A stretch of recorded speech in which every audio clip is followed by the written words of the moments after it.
Well, good morning, good morning, good morning. Good morning, Mr. Donnie. How's it going? How's it going? How's it going, man? It's a beautiful day in the neighborhood. You know what I'm saying? Every day is. I'd like to welcome you guys, Legal Wars Live. You know what I'm saying? This is Jasmine for Texas, episode number 4. I see my boy Donnie down in the chat. Good morning, Donnie. How are you doing? I see Manton down in the chat. Good morning, Manton. How are you doing? I see you guys also. Y'all like the video. Like the video. That's what's up. This morning we're gonna be talking about, if you guys y'all know, y'all once here, y'all are here often. And for the people who are coming in after and you're gonna view this content, this Jasmine for Texas. So basically, with my legal documents company, Ray Legal LLC, you know, I endorsed Jasmine Crockett for Texas. She's running for Senate. So this primarily, guys, is Texas politics. You know what I'm saying? It's for the Senate seat in the state of Texas this November. Today, what we're going to be talking about, the primary, because I think that's very important. I mean, of course, naturally, it's what's coming first. What's coming next is the Texas primary. And the primary is going to feature, if I could pull this up real quick, guys, I'm freestyling this morning like I usually do. But when we're talking about polls and numbers like that, it's important that we're accurate. So this morning, to start off Jasmine for Texas, we're going to go to Politico.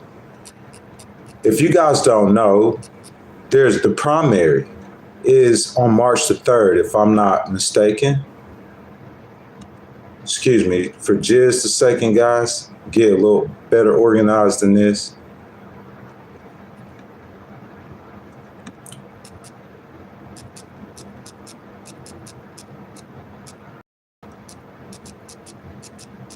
So let's pull some polls up real quick. Like I said, guys, if you guys don't know, the primary for Jasmine and James Tellerico, that's who she's running against, is going to be held on March the 3rd. So I said, if there was a poll that came out in December.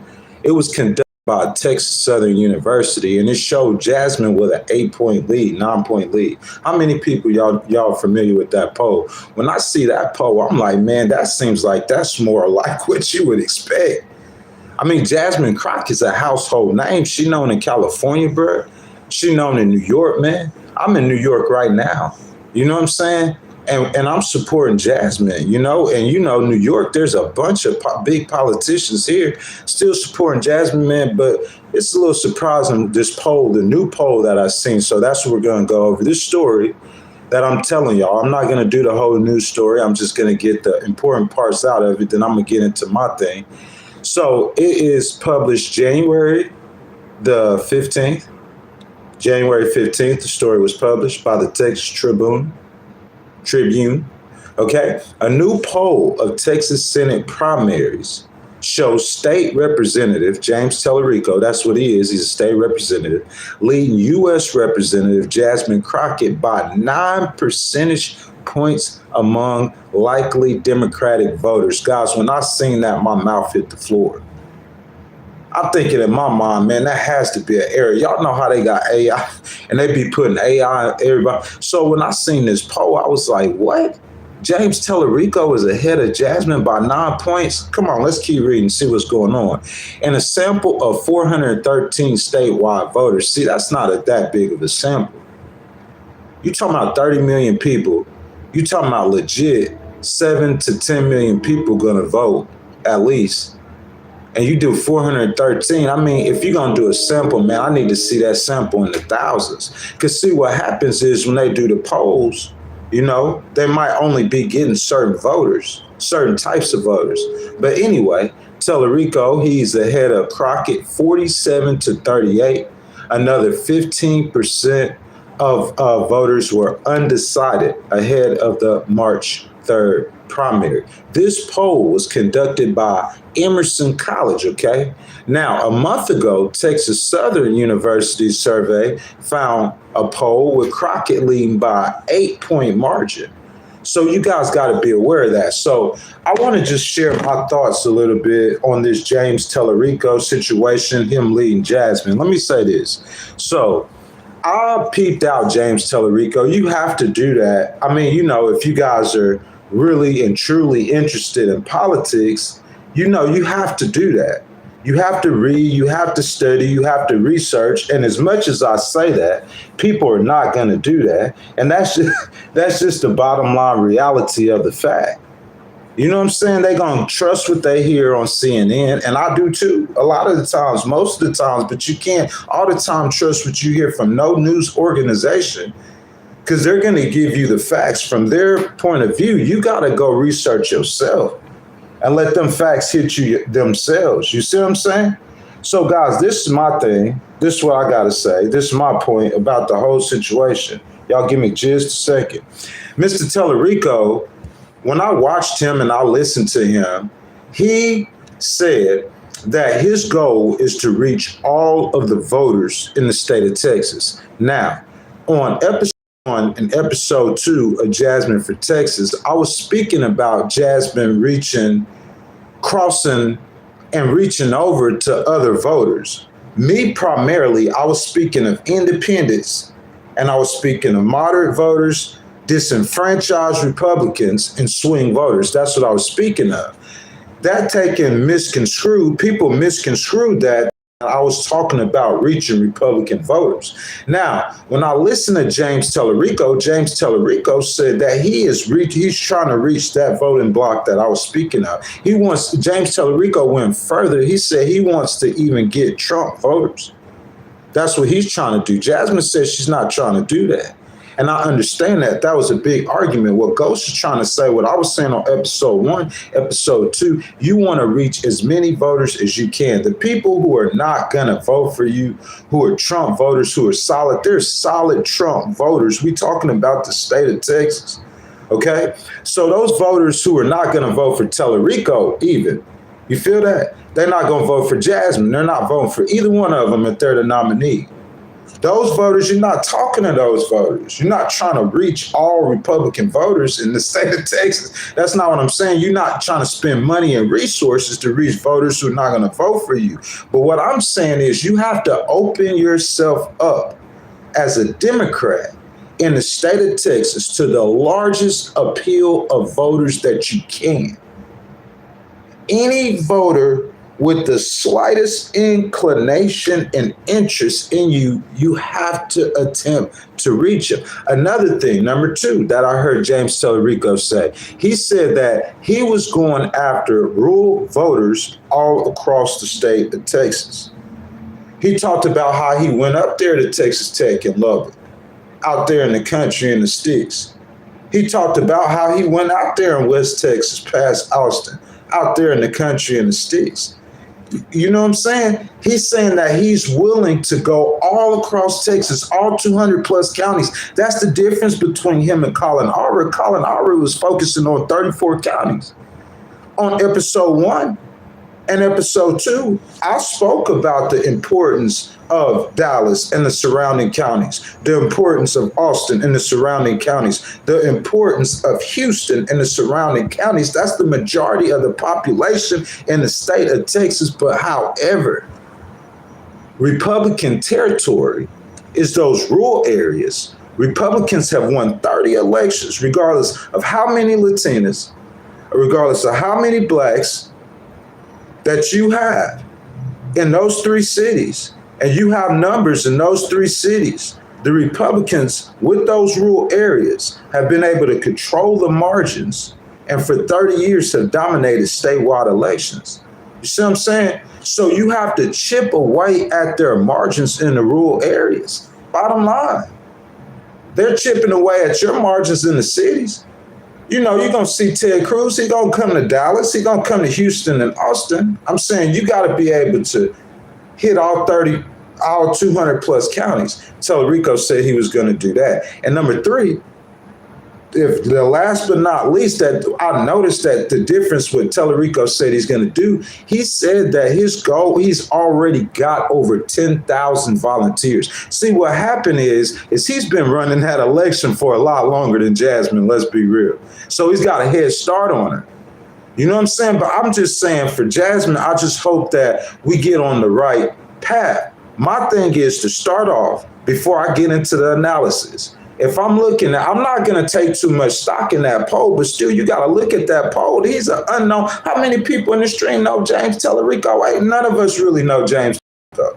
But I stayed in Houston for over 2 years. I know politicians in Texas. I know Ted Cruz. Come on. Cronin. Come on, man. Paxton. Paxton is well known in Texas.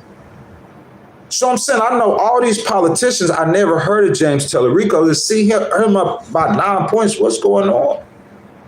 10,000 volunteers he already has. Like, you understand something. When I say create a movement, you got 10,000 voices that are speaking in unison. Okay? They're speaking in unison on the behalf of one candidate. That's how you start a movement. I know Texas is a really big state. So having 10,000 volunteers, and I'm talking about when you get these volunteers, you in contact with these volunteers daily. Text messaging system set up to where the campaign is sending them text messages and emails daily. If these 10,000 people, listen, let me explain something to you, okay? Poli-Sci 101.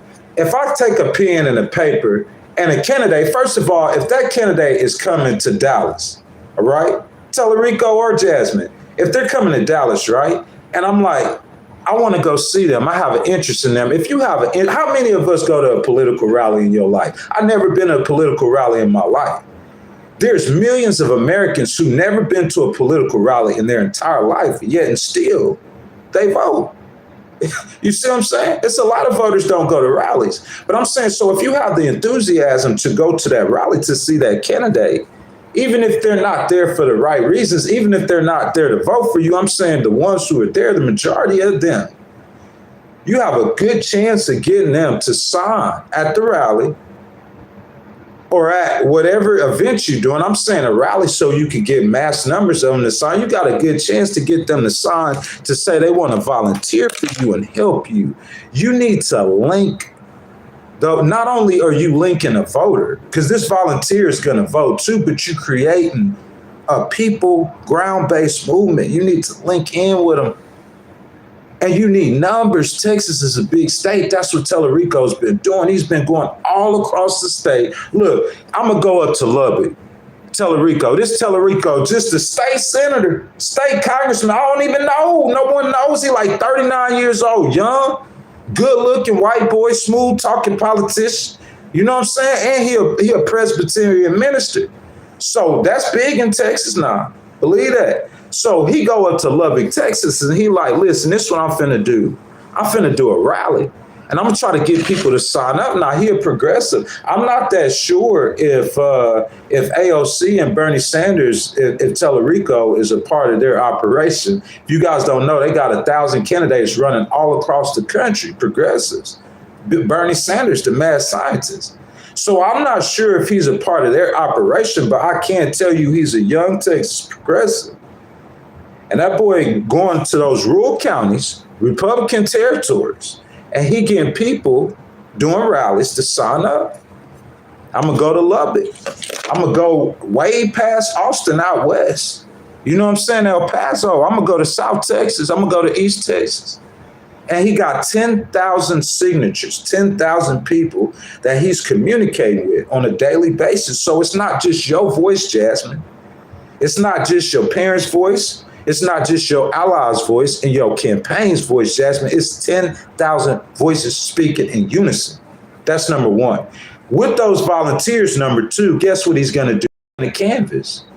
He's going to knock on doors. He's going to pass out flyers. He's going to hit the phone banks. When it's voting times, he's going to get buses and going into communities and getting poor people who signed up, who don't have cars and vehicles, getting old people who signed up. He's going to bus them to the polling stations. You need those volunteers. Say if you got 400 volunteers, bro, on any given day, you only gonna get 100 or 200 of them gonna show up to work to volunteer for you. You need numbers like that. That's what I said. It is very important for any candidate that's not a Republican. See what Colin Aubrey did when he was running his campaign against Ted Cruz.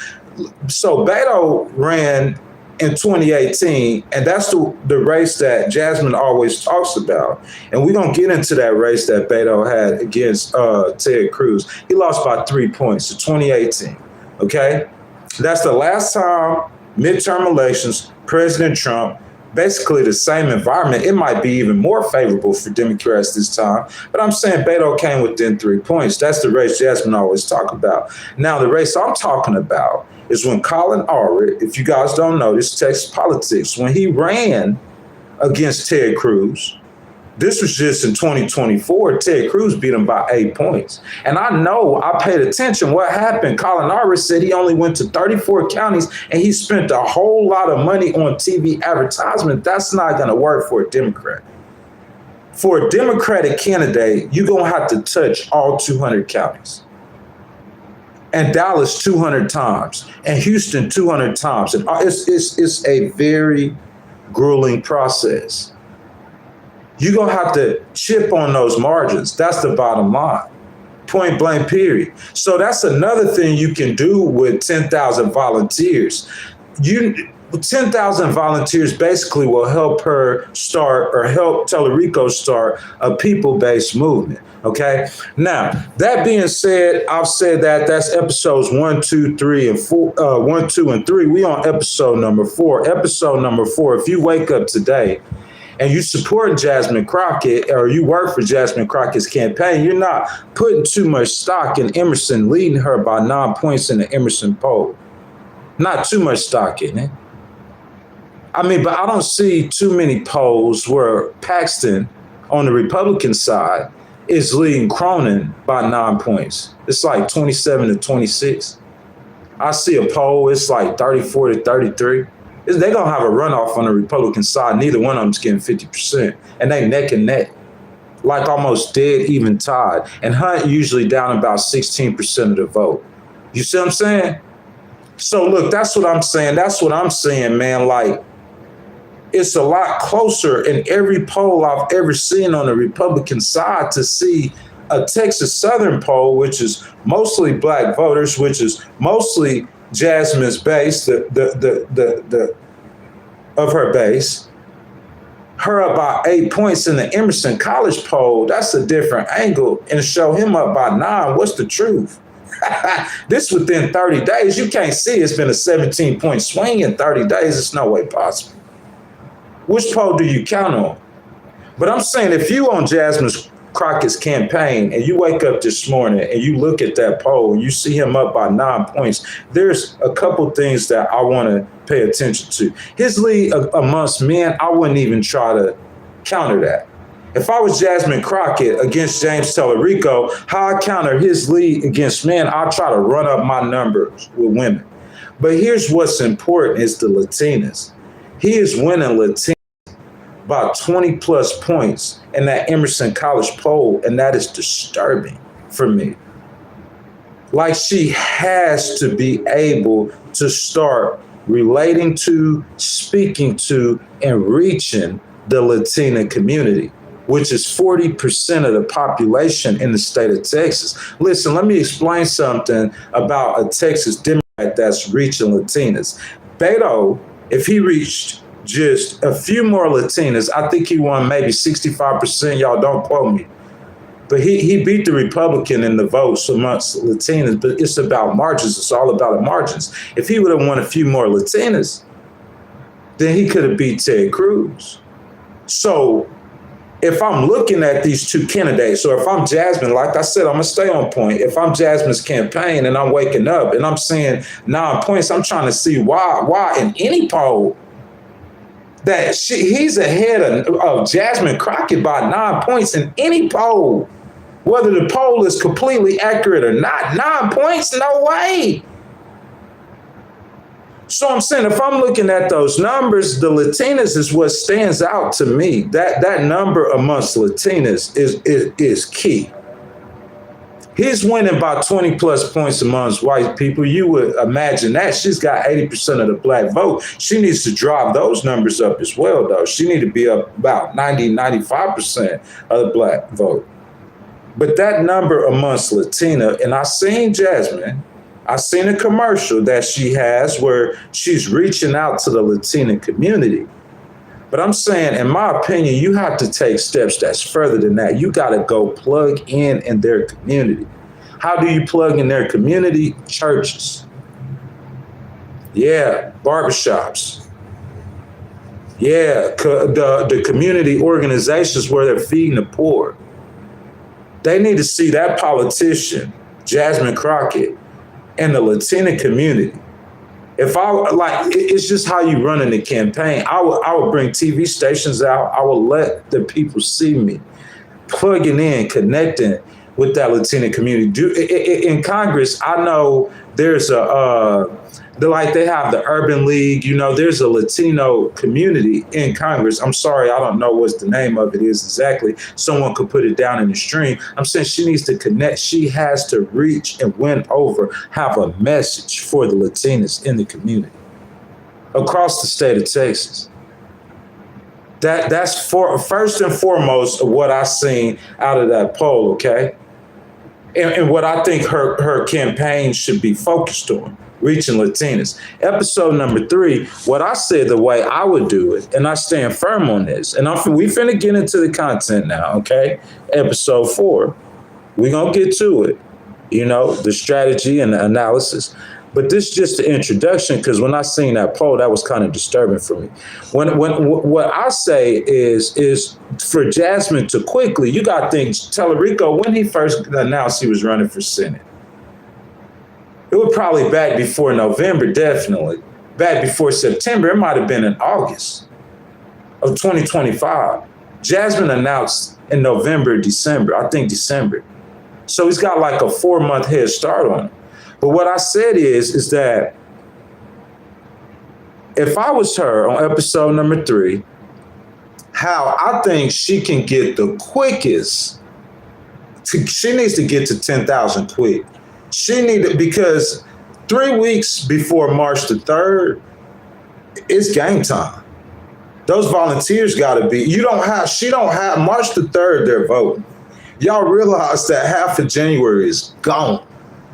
March the 3rd, that's the first of the month. All you have is February. That's it.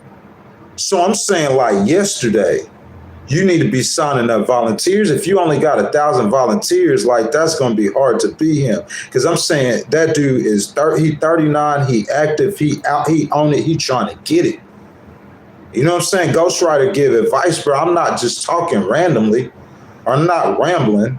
This is serious steps that you can take to win. Not just against Tellerico, because I never thought it would be a challenge with him. No disrespect to him. I was thinking about the Republicans, but I'm saying she needs to be on this right now to survive that Democratic primary. Tellerico is a formidable opponent for her. We're starting to see this.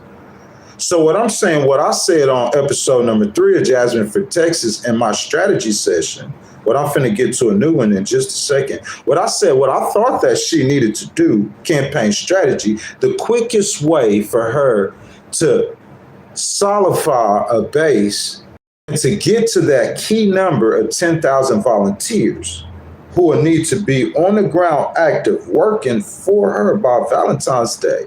The quickest way for her to do it, Texas has the largest number of Black residents in the entire United States. That's her best demographic. She's doing best with them. So she has to drive those numbers up. Against Tellerico, that's what she said she was trying to do. Jasmine, what I heard her say out of her mouth, her strategy, her thinking, what I'm going to get to in a second, is that she is the best available candidate to get voters who would not ever vote for any other candidate. Think about this. When I look at Tellerico, he looks different than Cronin. He's a lot younger. But, I mean, he just, how much different does he look than Paxton? He just got a different swag. Beto, to me, like they're Hispanics. Ted Cruz is a Hispanic. I mean, like they're all kind of like, they're not white men, Hispanic men and white men, but I'm saying they all men. They all look the same. Jasmine looks different from them. She's firm against President Trump. I'm saying, like, she's a female and she has nationwide notoriety. So in my opinion, I thought in an election against the Republican, in this political climate, Jasmine would be actually a better candidate. I think that Beto and James Tellerico is almost the exact same campaign. You rolling the dice. For all y'all Texas Democrats who's going to choose to pick Tellerico over Jasmine, I think you rolling the dice, man. That's just what I think. Because I think you're probably going to look at it, if it's Paxton or Cronin. He might beat Cronin, in my opinion. He might. Because even on the Republican side, it don't look like they're that enthusiastic about him, especially considering that Paxton running against the Democrats. He's tied with Jasmine 46-46, and he's tied with Tellerico on a lot of polls that I've seen. Cronin does better. Cronin beats both of them. Paxton's tied with him, but in the Republican, see how confusing that is? So here's my point. When I look at Paxton, to me, he's about the same as Beto. What's different? He kind of younger. He like an upstart Democrat in Texas that is popular, and he ran against Ted Cruz. He lost by 3 points. I think if you're going to make an argument for change, Jasmine Crockett best represents change of any candidate. How could she not? She don't look like the rest of the candidates. She's not a man. She's black. That's what happened with Barack Obama. If you're going to use that message, change. I know Tellerico's probably going to use the message of change, but to me, he's not that much. That's what Jasmine's saying. So Jasmine's trying to energize a different segment or group of voters to create a bigger base or a new base for her coalition. Now, I know that's confusing for a lot of you guys who don't follow politics, but let me explain something, though, staying on point. In order to do what I said on episode 3, I believe the easiest way to do that, you have 9 HBCUs in the state of Texas, okay? She's going to get regular volunteers. That's going to be that old woman in Dallas who loves Jasmine Crockett, and she's like, oh, where do I sign up to vote for Jasmine Crockett? You see what I'm saying? She's going to get her regular volunteers. I'm saying to match Tellerico's energy, match his energy. That's important if you don't want to listen to Ghostwriter. If you want to win, I'm telling you, this is how you win. You match his energy. Because I think she's a better candidate against the Republicans. I don't care what y'all say or what y'all think. I'm telling you what. If you could get what Tellerico built and what Jasmine is and has built as well, and put that together, in my opinion, that beats the Republicans. That's how you beat them. You got to unify what they building separately. You see what I'm saying? Listen, what I'm saying is for her, in order for her to secure that Democratic nomination and get Tellerico to come with her, because whoever wins, I think that you need to unify if they want to beat the Republican. You see what I'm saying? But in order for her to get to that, match his energy, in my opinion, the 9 black HBCUs, or the 9 HBCUs, excuse me, across the state of Texas, what she should do is she should do rallies there. I will have a tour across the HBCUs in the state of Texas. And I would, if I had $8-9 million on hand, we could look up how much money that the Crockett campaign has on hand. I would spend a good few $100,000, even if I had to pay to organize, to rent the buildings, to do rallies that would be seen. All 9 HBCUs on TikTok, on Instagram. These are young people. These are young black voters, fertile ground for Jasmine to get a victory in the state of Texas. Listen, I seen her do a commercial, well, if y'all go to her Instagram, so she was talking about her being a part of sorority. I'm sorry, Jasmine, I don't remember which sorority it is, but that's what you got to do. You got to plug in. She got to build a movement. The base of her strength is with the Black community. Facts. What I said wrong. So you want some creativity. You spend some of that money, not on TVs, not on campaigns. We don't want to spend money on social media. Yeah, you need to do all that. But I'm saying you take some of that money and you organize a rally. You could do it in 14 days, 21 days. I don't know her schedule in DC, but that schedule in DC is hindering her. I'm saying if she want to be a senator, she has to prioritize which one is more important to you right now.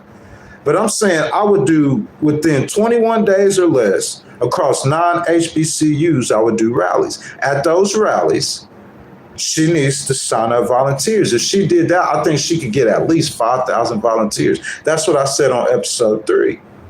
That's to close the gap. I think the key for her right now, because she came into the race with 6 million. I think he had about the same. He's up to about 13 million. We need to look up how much cash she has on hand. But I'm saying matching his energy, in my opinion, is getting those volunteers, those numbers and those volunteers. In my mind, if I knew how many volunteers she has signed up, that will let me know, in my opinion, if I believe that she's going to beat him in that primary. Because I know I heard him say in December that he had 10,000 souls, young progressives, that said they ready to go out there and let their voice be heard and fight and knock on doors and speak. Hey, have y'all heard of James Tallarico? Got they flyers. Y'all heard of James Tallarico? This is what we believe in. Affordability. Y'all seen him coming at the door. I'm saying he got 10,000 boots. He got 10,000 souls. He got 10,000 boots on the ground. He got 10,000 knocking on doors. 10,000. And with $13 million, he could match you on TikTok.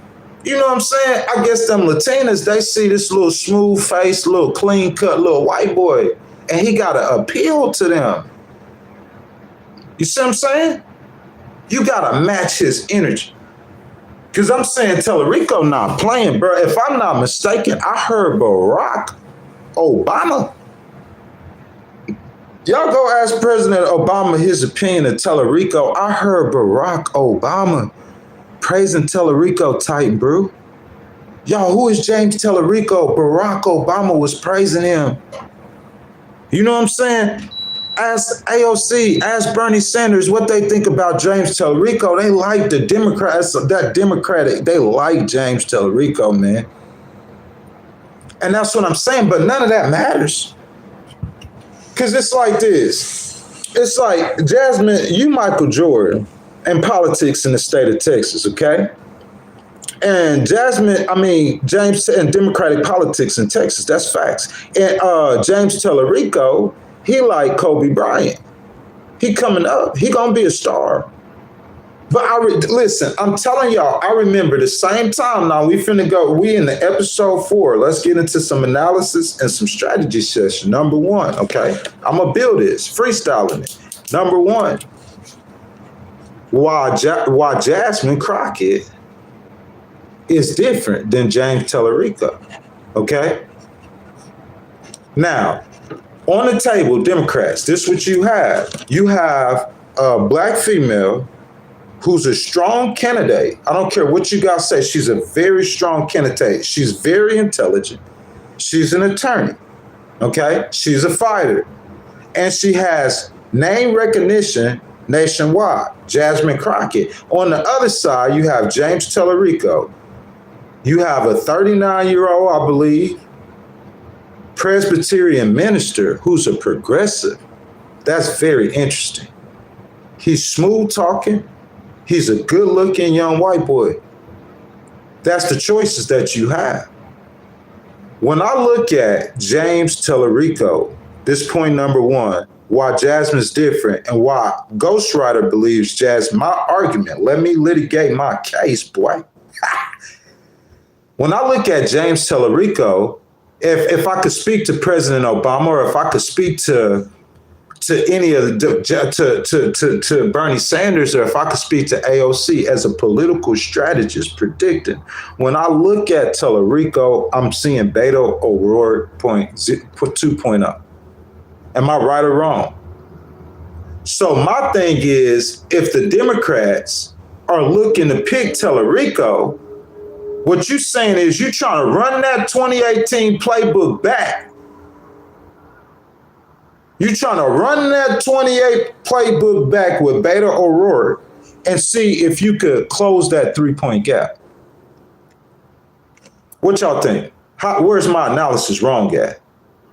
I think that would be the strategy the Democrats picking Tellerico. That's their strategy. Because point blank period, if you look at him, you look at Beto. Now we could take Cronin out, not hating on Cronin, but he's older. That's why it's so close between him and, and Paxton. But you look at Paxton, they males, they all about the same in my opinion. I'm saying one Republican, one Democrat, yeah. But Jasmine is different. I understood that logic that she had to where if she could energize Latinas, that's the key. If she could shore up the Black community, Black support, the Black vote, I know she could do that for a fact. And if she could reach out to the young community, I'm saying she is changed. That, in my opinion, that's what Barack Obama meant to America, to why he won. He was changed. Barack Obama didn't look like no other president that the United States has ever had. He was changed. Point blank period. And that's what he preached. And that's what he represented. And the people of America, they brought it, and we elected the first Black president that we ever had before. Change. So I'm saying, in my opinion, Jasmine represents change. I don't know if she's talking it. Your messaging is everything. It is everything. I'm telling you. You can't have a persona. President Trump did it. Let me take that back. He only got 47% of the vote, though. But he did it. Like, only the MAGA base, and he just grabbed Elon and, grabbed JD. You got the tech bros. You got, the youth, the young vote. He grabbed some Black voters and some Latina voters, and he ran the board. 47% of the vote, he became president. But that's not how I would run a campaign, though. I would run a campaign like Tellerico's running that campaign. I'm trying to reach everybody who want to listen to me, who I think that I have a chance to vote for me. That's who I want to reach. I'm not going to say that I don't want to reach Republican voters. Why wouldn't I? I'm not going to spend my whole campaign trying to go after Republican voters. I'm going to spend my campaign telling the people of Texas what I'm going to do for them. What I know Jasmine does for people, what I know she's capable of doing. You got to tell the people this. You got to message this to them. See what I'm saying? So my number one point, I think Jasmine is different in this political climate, okay? It's similar to the 2018 political climate when Beto ran against. I think that's the Democratic model. The Democrats trying to run that back with Tellerico, but they just going to put a little twist and a little ump in it to try to get them over the hump. That's a gamble. I don't know if that works. I think you got a better chance running a change campaign with a change candidate at the top of that ballot who's strong with the Black voters. She's got to shore up her support with the Latinas. And I think that's key, guys. If y'all haven't liked the video, I ask that y'all like the video. Make sure you guys hit that subscribe button. If y'all Hit the notification bell if you guys are political junkies, okay? Now, staying on point number one, in this political climate, and let me describe this political climate. This political climate, I think, is a little bit tad different than in 2018. Listen to Ghostwriter now. This is important, guys. I'm going to get some water. All y'all Democratic strategists, listen to me now. 2018, I'm going to tell you why this political climate is a little bit different. Because the voters, they already know President Trump. Have y'all thought that deep? In 2018, when they turned on him, I could say to not turn on him, but he started losing the independents and the swing voters. Those are the ones who's going to decide elections. They rebutted him in 2018, and they gave the gavel because, you know, it started off the same way. The Republicans controlled everything. You know what I'm saying? They ran the same playbook back, and it was successful to a certain extent. It's not over yet. But what the Democrats did in 2018, they got the gavel back in Congress. And that's why they started whipping President Trump over the head. They had some power, and we saw what happened. His administration fell apart. Now, this is what I'm saying.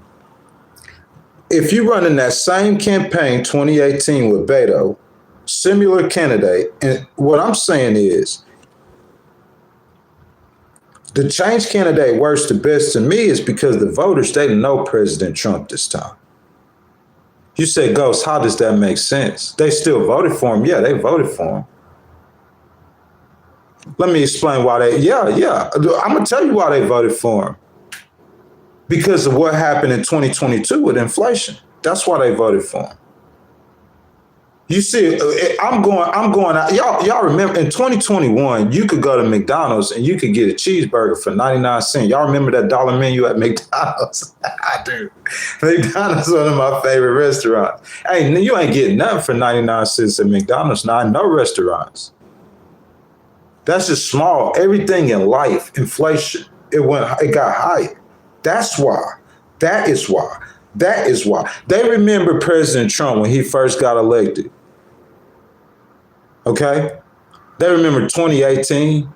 They remember 2019 when those prices were low. The wages for blacks in other communities, across America, they were low. GDP constantly over 3%. Record numbers in the stock market, whether you like President Trump or not. That's facts. I heard President Obama admit that's facts. 2018 and 2019, that was Trump economy. President Obama said it was because of him. President Trump was living off his numbers. That's what President Obama said, but they all recognized what he did the first 2 years of his presidency on the economy. So what I'm saying, the voter in 2024, they remember those PPP loans. They remember President Trump. Y'all remember those checks? Trump's signature on them PPP checks. You know, look, they had check. They finna give us some money. I think it was like $1,200, $1,400. President Trump stopped the checks because he wanted his signature on it. That man's a showman. He a showman. He a brandsman. He a salesman. Put that Trump stamp on them checks. That's what people remember. Not saying that the economy, those numbers under President Biden wasn't horrible, but I'm saying inflation, affordability, things were unaffordable. They started letting immigrants in. They started getting the housing, making the housing crunch. It just got, and so people remember President Trump in 20. That's why they voted for him. A year later, though. Listen to me now. I'm getting to my point. A year later, though, or as we should say in November of 2026, that's almost 2 years later. What do they see? The price is much cheaper? No. That's what gets them. That's what beats the Republicans every time. President Trump came out with a healthcare plan. So I firmly believe in my heart by 20 November, the Republicans going to have some form of health care pass. But I'm saying right now, presently today, your health care premiums have tripled. You see what I'm saying? I mean, there's issues that are economic related. Regardless of GDP, his GDP is better this time than it was last time president. Regardless of the stock market, his stock numbers, are higher, more records he set this time as president than last time as president. Regardless of that, still jobs, I don't care what you Republicans say, the Democrats have created more jobs than you guys have, as of late, still jobs. I say there's room for improvement. But what I'm saying is the voter this time, they know President Trump. They didn't really know him last time, not as a politician. All of America know about Trump. Everybody know about Trump, but I'm saying like in 2018, they weren't really that familiar with President Trump. You see what I'm saying? As a politician, this time they are. They know about January 6th. They know about Renee Good getting shot in the face. They know about all the Jeffrey Epstein, all the extra stuff, all the extra drama. I've said this 1,000 times. That does not help his case whatsoever. They know about all of that with President Trump. And on top of that, what they were expecting to get from the economy, they didn't get it. So you saying, Ghost, what's your point? I'm saying I think that it's the pendulum is not going to move to the left in the 2026 midterms. It's going to be way over there. You got to climb it. If the Democrats play this right to where, you could get an AOC elected president, you got to climb it to where that's what happened with, listen to me. You got to listen to me. You got to listen to somebody who got some knowledge, understanding, who could see some stuff. That's how Barack Obama got elected. I'm saying y'all don't remember they were saying Barack Obama was a leftist. Y'all don't remember the Reverend Wright? Y'all don't remember that? That's how he got elected. That pendulum, after President Bush, people wanted change. They were tired of politics as usual. All the old white men, they're tired of that. So they got a fresh, young black face who was talking change, hope and change. That's what he preached. And the American people bought that. And they voted for the first black man because they want something different. You see what I'm saying? So understanding that the voters will go further to the left, that might be why Tellerico's doing so good. But what I'm saying is, in this political climate, a candidate like Jasmine she can represent change with the right messaging. She don't look like no other candidate. She don't talk like any other candidate, but she has to plug in with the people to represent that change. That's just how I see it. I think people would be more willing, I'm talking about those independents and swing voters, to step out there and vote. You don't believe me? Look at the 2025 elections, the special elections of 2025. I always go to this election because, in my opinion, this election is key. That election in Miami, 30 years, you've had Republican dominance, 30 years. In Miami, mostly Hispanic population, 30 years of Republican dominance, 30 years of men ruling Miami. This just in December, before Renee Good got shot in the face, before some other things that we're going to see from President Trump's administration that's assisting the Democrats, helping them in their arguments. I'm saying 30-year dominant, Republican dominance in Miami, and you get a female Democrat. She might not have had a change message. I'm not sure how that young lady ran her campaign, but I'm saying, I'm telling you what's in the voters' mind. Maybe Jasmine need to incorporate that word into her lingo or her campaign slogan, ASAP, change. I believe the voters in America want change. Who disagrees with me? Y'all get down in the chat right now. If y'all haven't liked the video, please like the video. It's free to show love. Subscribe to the channel. Hit that notification bell. Tell me down below in the chat, who does not believe right now in this political environment that the voters aren't looking for change? You don't have a Barack Obama out there preaching hope and change right now. But I think in the voters' mind, when they see the two candidates, they want to pick. I'm talking about in the general election. I'm talking about independents. I'm talking about swing voters. I'm talking about moderates. I'm talking about Ghost, and I'm talking about Joe Rogan. That's what I'm talking about. I'm talking about Joe Rogan. Listen, maybe that's what Jasmine needs to do, to reach out to Joe Rogan. You see what I'm saying? Change. When I look at Jasmine, that's number one. She represents change. In this political environment, I believe that the voters, the change argument, or that change, that Barack Obama playbook, I believe that thing will work in this political environment. Because I just think the voters are sick and tired of not just the Democratic Party. The Democrats are sick of their own Democrats. You don't believe me? The Democrats are sick of Democrats. You don't believe me?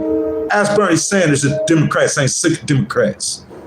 He just don't want to start a whole new party because he don't think that'll be successful. So within the Democratic Party, he said, I'm kicking. Think of Nancy Pelosi is retiring. Nancy Pelosi. They trying to kick them all, kick all the old people out. Kick all the people who aren't progressive enough out. Kick all the people who get big oil money and AIPAC Israel money. Kick all the people who get money. Yeah, that's what they own. 1,000 candidates across America. That's why Nancy Pelosi, you think she wanted to quit? They pushed her out. Yeah, why? They won't change. The Democrats want Democrats to change. They won't change within the Democratic Party. Yeah. In the Republican Party, they won't change. Why you think Paxton, and I'm not hating on Paxton because he's extremely popular in Texas, but as an attorney general, he got charges. He like a baby Trump. He got indicted. You see what I'm saying?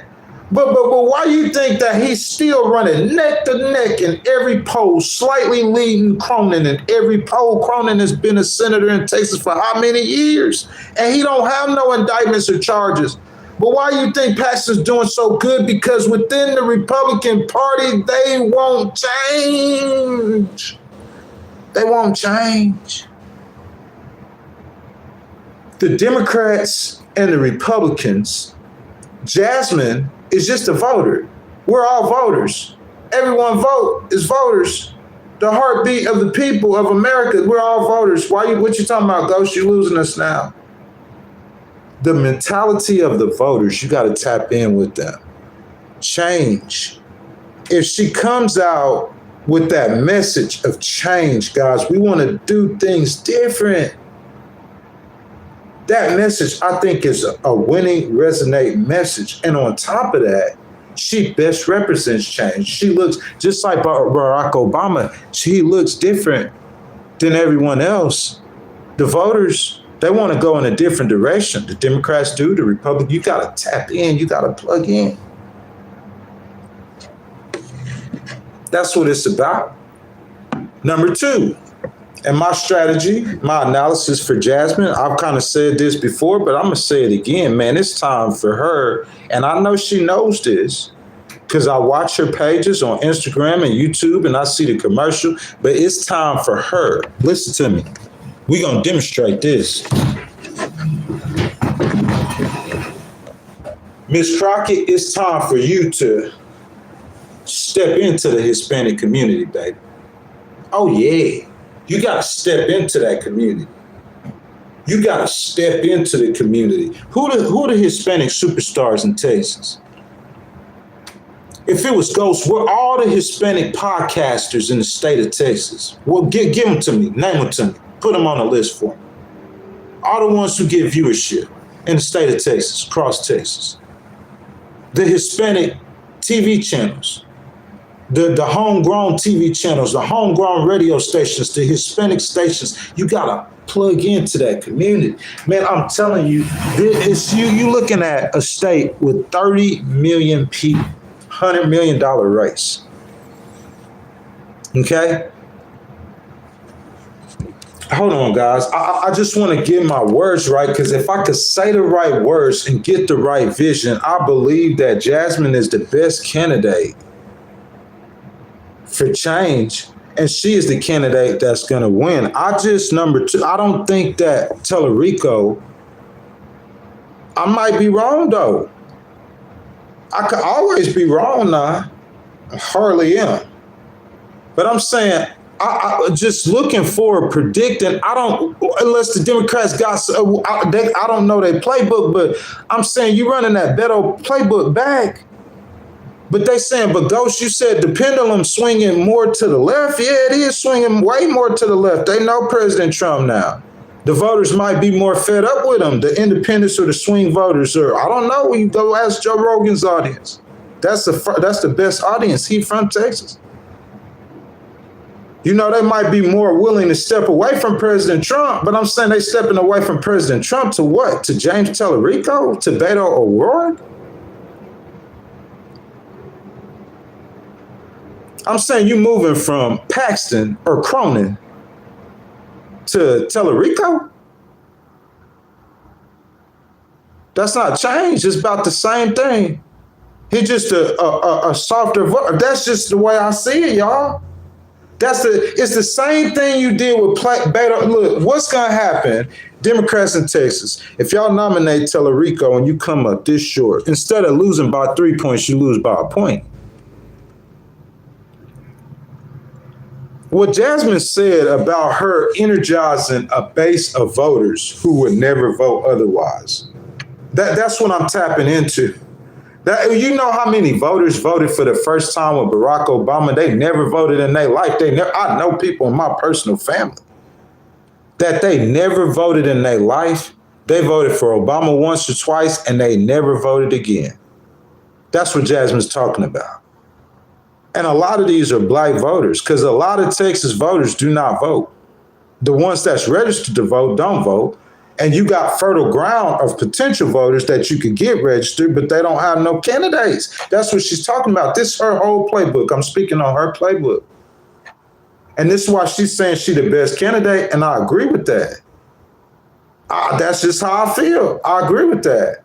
But I'm saying you got to tweak that playbook to make that playbook work for you. At the same time you running that playbook, you got to get them Hispanic voters. You have to reach them. If you can't reach them, because I'm saying if you can't do it right now, but you do beat Tellerico and you can't reach those Hispanic voters in the general, then you're not going to win. So in my opinion, her plugging into that community right now, showing us right now, chipping that way from Tellerico's 20-point lead amongst Hispanics. Come on, man. It's like, do they have a knowledge? Do the Hispanic community in the state of Texas, they have a knowledge of Jasmine Crockett, but I'm saying, why are they supporting James instead of Jasmine? They know Jasmine better than James, just like we know Jasmine better than James. But why are the Hispanic communities by over 20 points supporting James more than Jasmine? You got to ask yourself these questions. You got to close those margins. You got to chip away at those margins. You got to plug away at the community. Bottom line, you have to do good with the Hispanics. Have to. It's a must. You have to do better with the Hispanics. Shoring up her base. She has to shore up her base. She has to register new voters. All of this must be done, but guys, I told y'all that's where on episode number 4, the wisdom that I'm giving you on episode number 4. Episode number 1, I spoke about how important Dallas and Houston and Austin, we call it the Texas Triangle, are to that's the largest segment of voting block in the state of Texas. I think it's like 60% of the block. You see what I'm saying? On episode 2, though, like I started speaking on how I believe Jasmine needed to appeal to as many voters as possible. And that's key, because why is James beating you by 20-some points amongst Hispanics? We don't even know who this James Tellerico dude is. We don't even know him. But we know you, Jasmine, everywhere. And that's what I'm saying. You have to have a message that is appealing to all or as many voters as possible. Ghost isn't saying go reach the Republicans, but Mr. James Tellerico said, hey, Ghost, I will. He said, Ghost, you talking down on me, you speaking over me because of Jasmine. He said, I'll go talk to the Republicans. He said, I'll go to the rural areas. He said, I'll get 10,000 volunteers and the Emerson poll come out. And it's like every piece of advice that I did on episode 1, 2, and 3, Jasmine for Texas, that I was giving Jasmine. I go check out James Tellerico, and he doing everything I said do. And the Emerson poll come out, and he winning 47-38. Everything I said do. And I said do this before I'm looking over to see what he doing.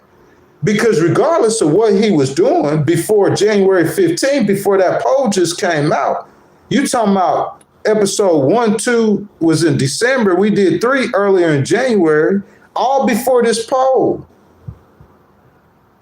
Jasmine, the Texas Southern poll, had Jasmine winning by 8 points. So it's not like I'm going over there peeking to see what James Tellerico doing when in my mind, the poll, it don't matter what he doing. He losing by almost 10 points. What he doing don't matter. Nah, I went over there to peep it out. And I went and peeped out what he was doing. And he was doing everything I had said on episode 1, 2, and 3. And then a poll comes out in the middle of January, and now he's winning by 9 points. Y'all, I'm telling you, Ghost, I know when I'm telling you this, bro. I lived in Texas for years. The Texas politics is different than Mississippi and Alabama and Louisiana, all red states, all southern states, all neighboring states. I'm not saying that all states they're not different, but it's very similar. Like, I know the mind of a Republican voter and a Democrat voter and an independent voter and a swing voter in the South. And I said that.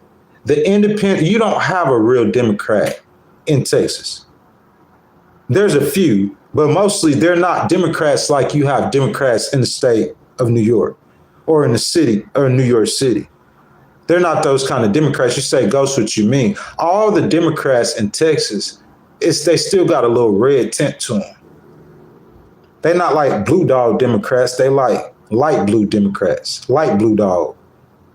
I wouldn't call them purple, still Democrats, but they're not Democrats like in New York. Look, I don't know if Texas Democrats, I already know Louisiana, they're not going to do it. Mississippi, they're not going to do it. Alabama, what Democrats you have in Alabama that are organized with whistles when ICE come? Because ICE went to Louisiana too. Look, when ICE went to Louisiana, New Orleans, did we see them out? Any Democrats out there with whistles? And if I'm not mistaken, New Orleans is a Democratic city. It's under Democratic control. Mobile, Alabama, I'm not sure they might have a Republican, but I know a Democrat should be able to win Mobile. You got more black people than the black people is the largest. Mobile, Alabama. So I'm saying you don't see them out there with no whistles in Mobile. You know, they're not going to be in whistles in Texas for the most part.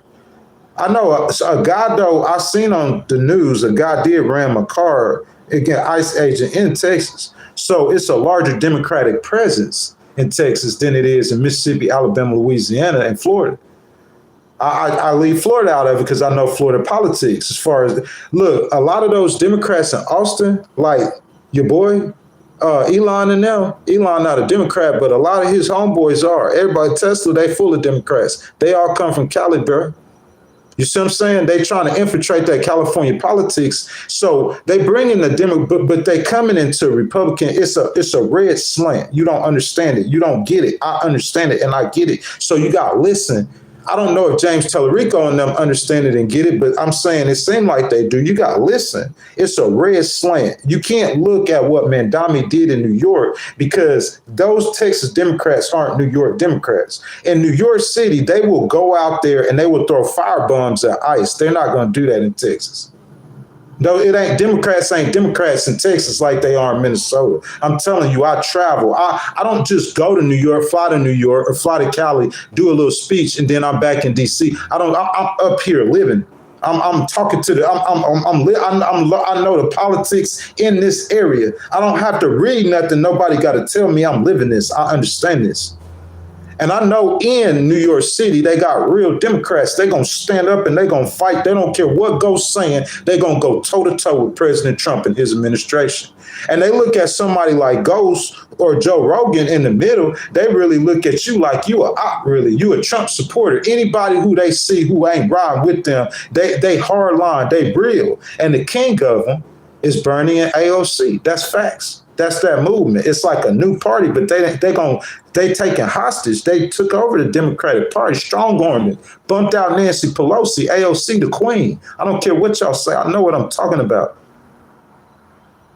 You got to look at the Democratic Party. Where's the power at in the Democratic Party? That's why you hear President Trump, when Jasmine's name coming up, that's why he say Jasmine's name, she relevant. But I'm saying, like he said, AOC +3 the other day, he's trying to get on AOC. He know that's where the power at. He know. Go ask President Trump who you think the most powerful figure in the Democratic Party right now. And I promise you, he's going to say AOC's name. He's aware of this. He knows this. He sees this, what AOC and them is doing and what they build and what they built. You see, listen, I'm going to get back to my point, but I'm talking about you got to understand the electorate. Because I'm saying, you saying that you if you want to do that Obama thing, getting Trump and voters, but I'm saying those Trump voters voted for Obama because they want to change. So your message got to be changed because that's what you represent if you're trying to do it like that. But my point is the reason why you need to speak, you need to have a message that's receptive to all voters. That's the best way I can say it. To win in the South as a Democrat, you're going to have a message that's receptive to all voters. Your segment of hardline Democrats in Texas that tries to match the energy of a Democrat in Minnesota or a Democrat in Michigan or a Democrat, it's hard to do that because everything is tinted red in Texas. The Republicans got a headlock on the state. You're trying to break that.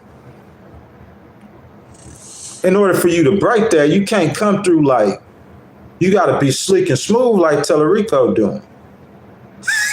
That's how you break it. But I'm saying, if I look at Tellerico and I won't change and he being slick and smooth, but he look like the rest of the candidates that's been in Texas. When I look at Jasmine, she don't look like the rest of them. So if she being slick and smooth, though, you get it? If just take Tallarico's speech, the way he talks, his speeches, everything he's saying, and put his word in Jasmine's mouth and watch what happens. The temperament that he's presenting, everything Tallarico's doing, I'm not talking about the strategy-wise because I give him his strategy. I got that. You see what I'm saying? I'm talking about as far as who he is. But his presentation to the voters, you take that and you put, and I'm telling you, with that message of change, that wins in Texas. It wins. So I'm finna get down in the comments. I want to see what you guys got to say. Smashly, my girl Smashly in here, guys. You know what I'm saying? I gave over an hour, man. What I'm saying is for Jasmine's campaign, when you waking up and you seeing this upstart beating you by 9 points in the Emerson College poll,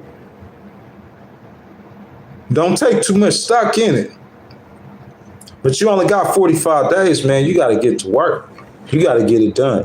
Guys, if y'all have not liked this video, please like the video, subscribe to the channel, hit that notification bell. Ameliorate Legal LLC, that is my business. That's my company. That's me, Big Ghostwriter. We endorse Jasmine Crockett for Senate in the state of Texas. Stand up. People first movement. State of Texas, stand up. Jasmine, you got to plug in with the people, baby. How that looks optic-wise is start with those 10,000 volunteers. We need people to sign up who wants to work, who wants to stand up, who wants to let their voice be heard. For Miss Crockett, I believe in Jasmine Crockett. Me personally, I personally know. But what my personal knowledge is, I don't try to speak that because people don't really care that much. But my personal knowledge is that Jasmine Crockett will fight for you and try to help and speak for you and to get done what you need done to help you as best as she can. Somebody saying Jasmine's cook, man, I'm not gonna sit there and go back and forth with you on that. That's your opinion. We gonna find out. If she do what Ghost say though, she gonna win. She gonna beat the Republicans too. Donnie said, Smashley, why do you think ICE is working while the local police are banned by the governor and the mayor from doing their job of helping ICE? Trump's want a legal excuse for martial law. Donnie, I have to disagree with that, okay? Guys, y'all throw y'all comments down below. I pinned Donnie's comment. That's what we talking about right now. Y'all let y'all voices be heard. Donnie, I have to tend to disagree with that. What I believe is I believe that the local police are not working with ICE because of the sanctuary city policies. That's what Secretary Noem and President Trump are most upset about.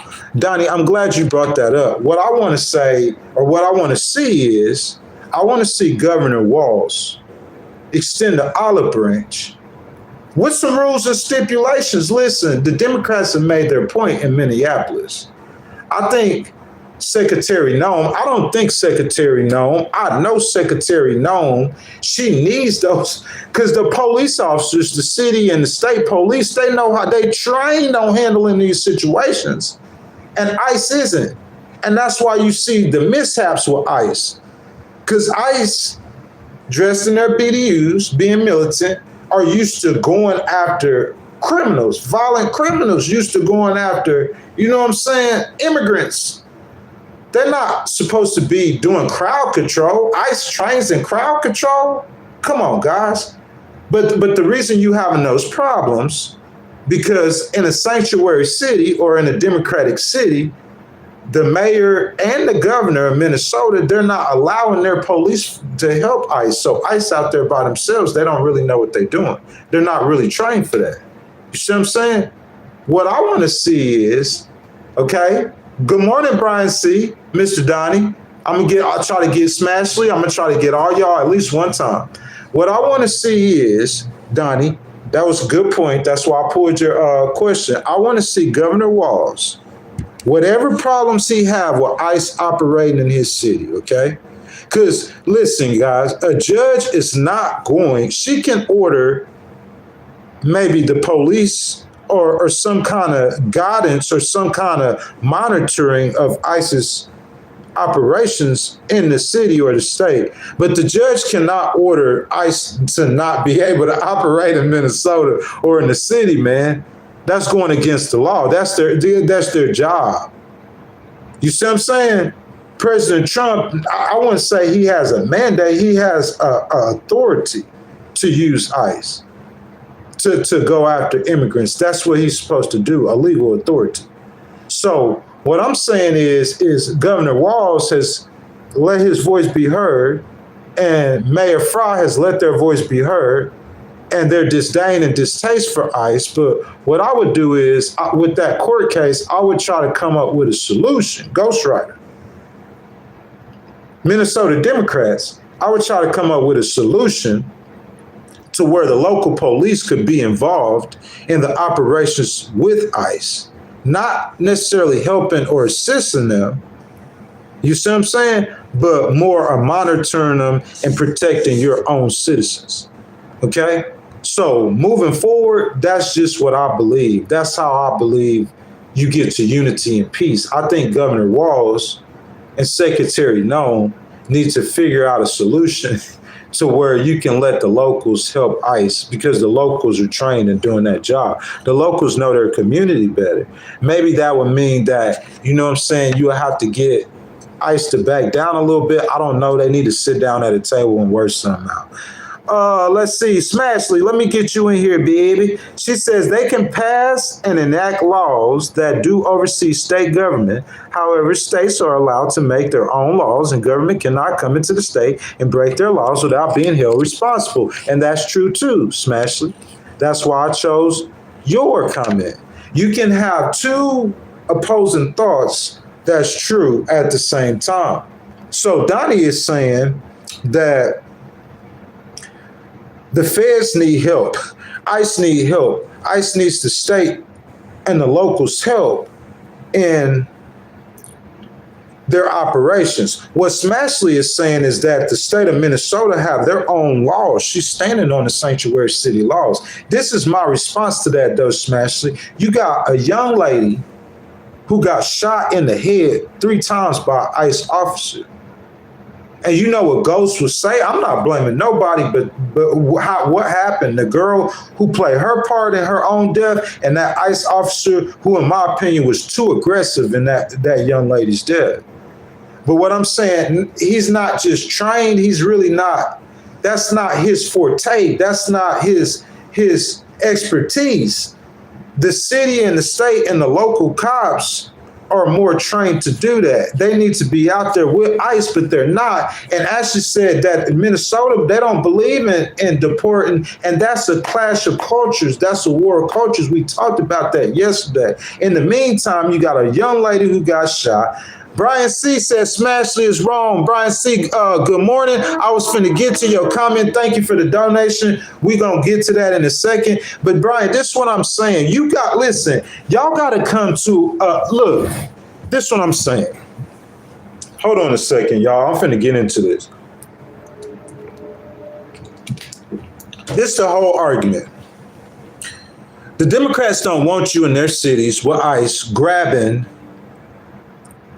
people who have been there, dreamers. President Trump, President Obama, he realized this. He said, okay, the porter in chief, he said, okay, they be tripping out when we grab the people who've been in the communities for a long time. If you go into a church, I don't care whose church it is. I don't care. They could be the most hardline supporters of President Trump. If you go into church and say 15 years ago, you guys met Hector Martinez. And Hector was in a cartel. He was selling dope. He was out there acting stupid. And he came to the church. Hector came to the church. He stopped selling drugs. He got a job. He got a wife and kids. He got a nice home. He got and he paying taxes. Listen to me, Brian C. Follow me. Let me litigate. And he a member of the community. And I'm saying you did all that work to help Hector change his life. That's humanity, bro. That's a human cause. That's a human being. You connected, you locked in, you emotionally invested in that human. And it don't matter what your politics is. It don't matter if you're a Republican, Democrat, Independent. It don't matter. So when they come snatch Hector, I'm saying the Republicans not going out there with whistles and with rakes and with sticks and fighting against the ICE or President Trump's. They're not going to do that. But I'm saying when they snatch Hector, even the Republicans don't like that. They mad. Don't want. But come on. I'm saying it's the people that he grabbing. He grabbing American citizens. I have never heard of ICE. I know they detained American citizens, but in the numbers that's happening with with President Trump's administration, they're grabbing American citizens. I'm saying I understand the Democrats, which this is wrong. Bottom line, y'all, that's why they don't like Ghost.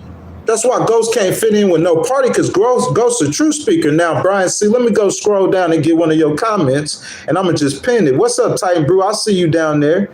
Listen, this is what I want to say. Brian C., here's where the Democrats are wrong.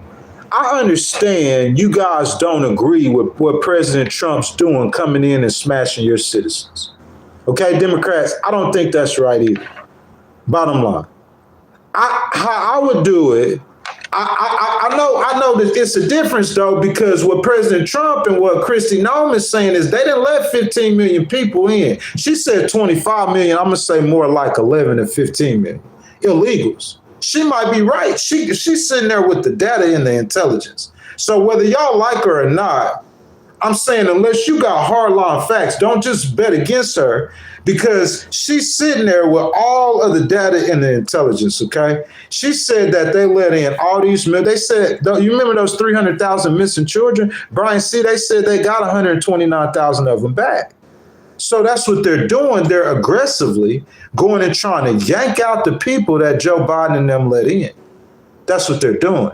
So it is a little different than when President Obama was president. You know what I'm saying? Because they're actually trying to undo that. And by undoing that, they got to go grab people from communities. And them Democrats don't like it. They don't want to hear it. They stand in 10. They didn't mobilize their citizens. They didn't give them whistles. The results of that is an ICE officer or ICE agent getting beat in the face with a shovel in the hospital, was injured.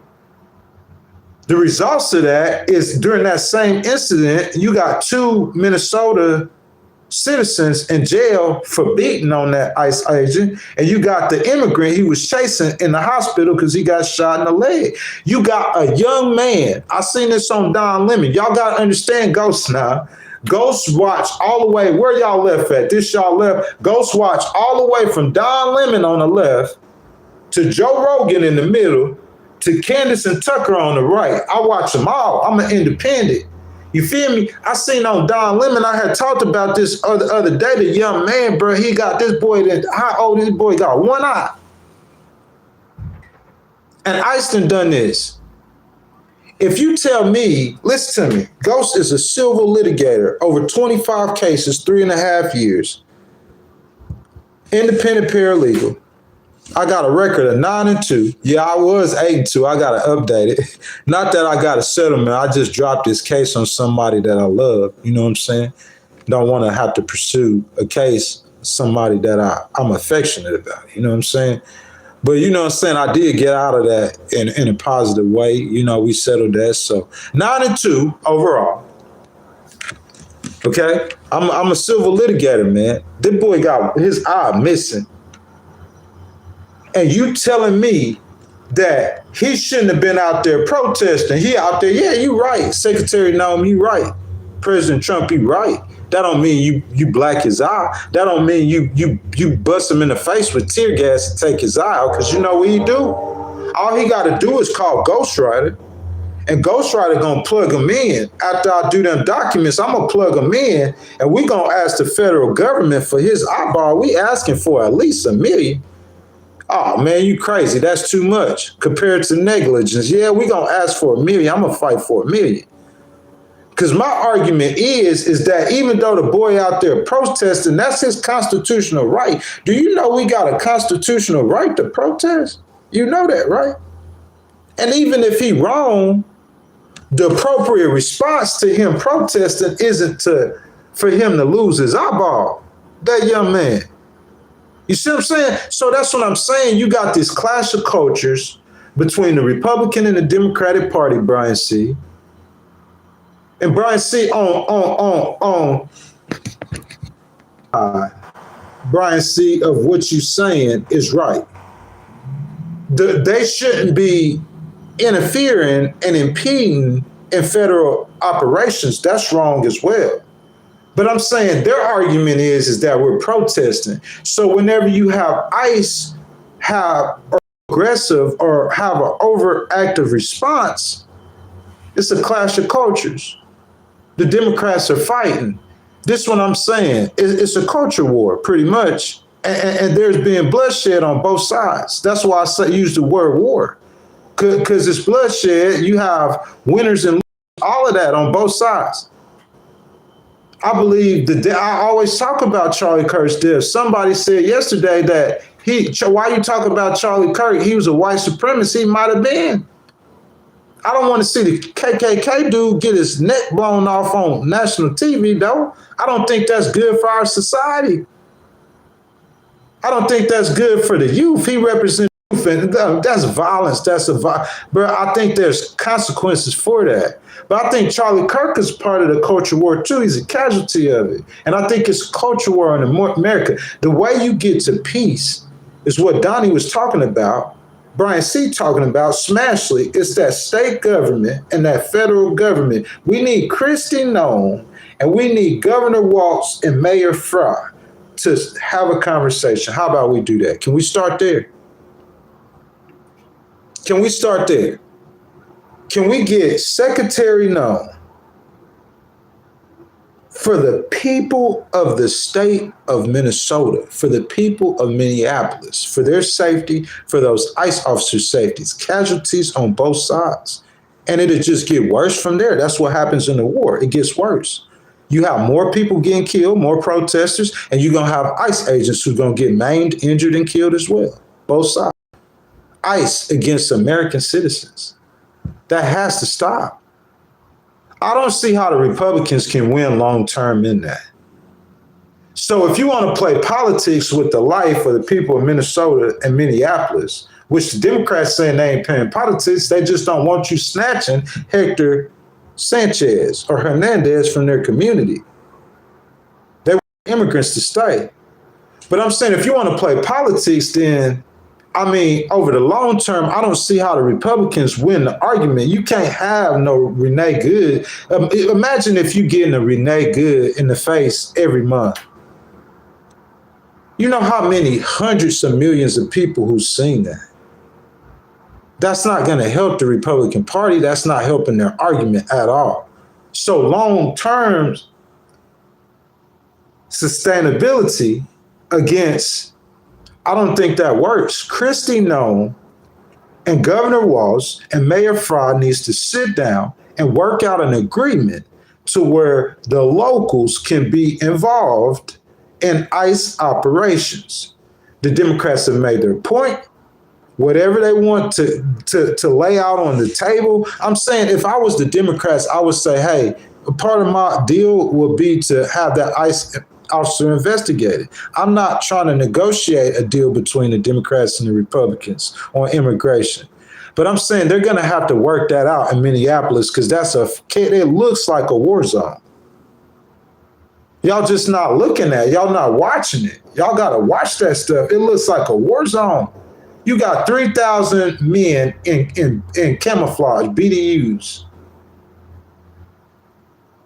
You have people getting shot. You on both sides getting hurt and injured. It's a culture war. It's not a war like Russia and Ukraine where it's a traditional, it's a culture war. You're not going to have people getting shot and killed every day, but you're going to have those clashes of cultures daily. It's a clash of cultures that's playing out. Man, I did bro, I was in Erie, Pennsylvania in October, the end of September. And I did a We the People #8. You know what I'm saying? Clash of cultures. That's what's going on. Speak the truth. Let's see who else I had in here. My people in here. I want to read their comment. Brian, I don't see him. Smashley, she be getting it in, y'all. See out commenting, all y'all. Speak the Truth says the problem with Democrats, they never admit that they wrong. Man, that's the problem with Republicans too. That's the problem with our society. Our society. When you hear President Trump said that he was wrong, I'm sorry. I never heard that before. That's the problem with our society. That is why I said that if Jasmine presented herself as the change candidate, and when you look at her, she looks like change. That's what happened with Barack Obama. Listen to me. You get you some knowledge right here.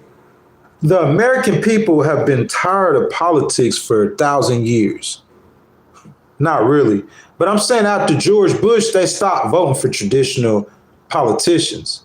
That outside looking politician is the one who wins. Barack Obama for the Democrats, he represented hope and change being key, where the voters looked at him as a black man and he doesn't look like no other. So when he's saying the word change, psychologically, it registers. Psychologically. This man is saying change. I'm the change candidate. I'm the change candidate.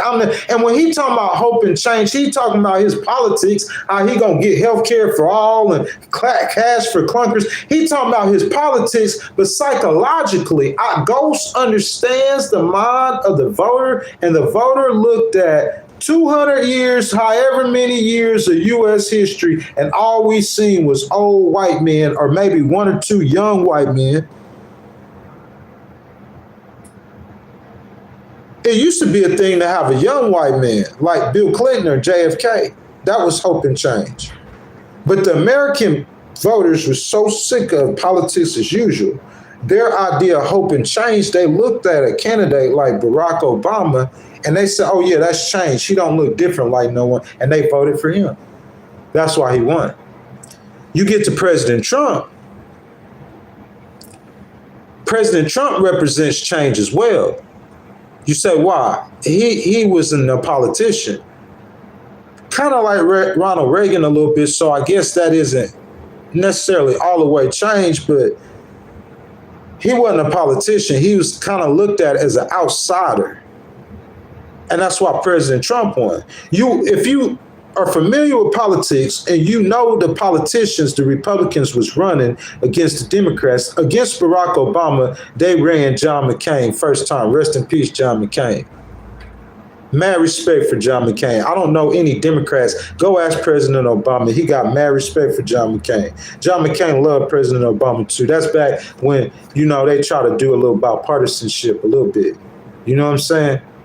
So the second term, President Obama ran against John Kerry. Now, John McCain is an old war veteran. You see what I'm saying? The Republicans saw that strategy wasn't working. Clean his clock. The Republicans wanted to focus on the economy and money. So that's what candidates they started producing. Not John. I said John Kerry. John Kerry is a Democrat. If I'm not mistaken, we could look it up, but I think Barack Obama ran against Mitt Romney. I might be wrong, y'all. Y'all fix me if I'm wrong down below in the comments. Second time, I think it was Mitt Romney. I'm not mistaken. I might be mistaken. But you see how I said John Kerry? It's like I know the Republicans want somebody who represents money and the economy. That's what they wanted to run against the Democrats. Mitt Romney represents money and the economy, but he was too establishment.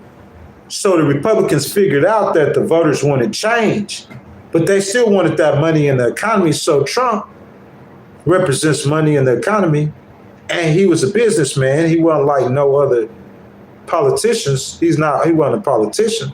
So that it worked for him. That was the change the voters wanted, and that was the money and the business that the Republicans wanted. So what I'm saying with the Democrats, if they bring forth a candidate, that's why I think Mandami could win a national election. I think President Trump thinks that as well, because he represents change. He's young, he's focused, he's good looking, and he speaks very well, and he stays on point and topic.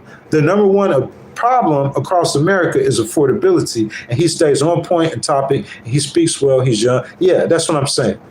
The Democrats, when you look at Mandami, the first Muslim in the city, they want change. The voters, change will work. Jasmine represents change. She don't look like no other. Look at all the senators in the race, or the candidates. Tellerico, he young, he good looking, smooth talking. His words are different than Paxton's, but Paxton's kind of young too. The Republicans think he good looking. He might not be smooth talking. He might be more brash talking, but that's what works with the Republicans. And he's going to be a formidable opponent for Tellerico or Jasmine. But Paxton kind of represents change from Conan. That's why Conan's having such a tough time. A candidate who represents change, in my opinion, Jasmine represents change better than all of them. She doesn't look like none of them. Tellerico looks more like them. Tellerico is Beto O'Rourke 2.0. 2018, pull out 2018 Tellerico, Beto O'Rourke, pull him out in 2026 and you get Tellerico. A little bit younger, a little smooth talking.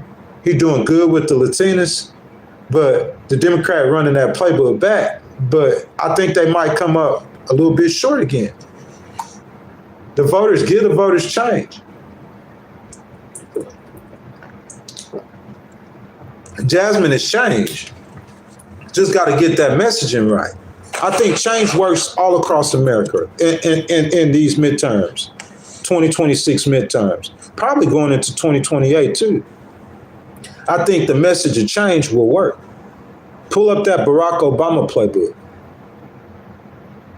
But you got to recognize, though, in Texas, though, you got to have your speech toned down, because you're trying to reach as many voters as possible.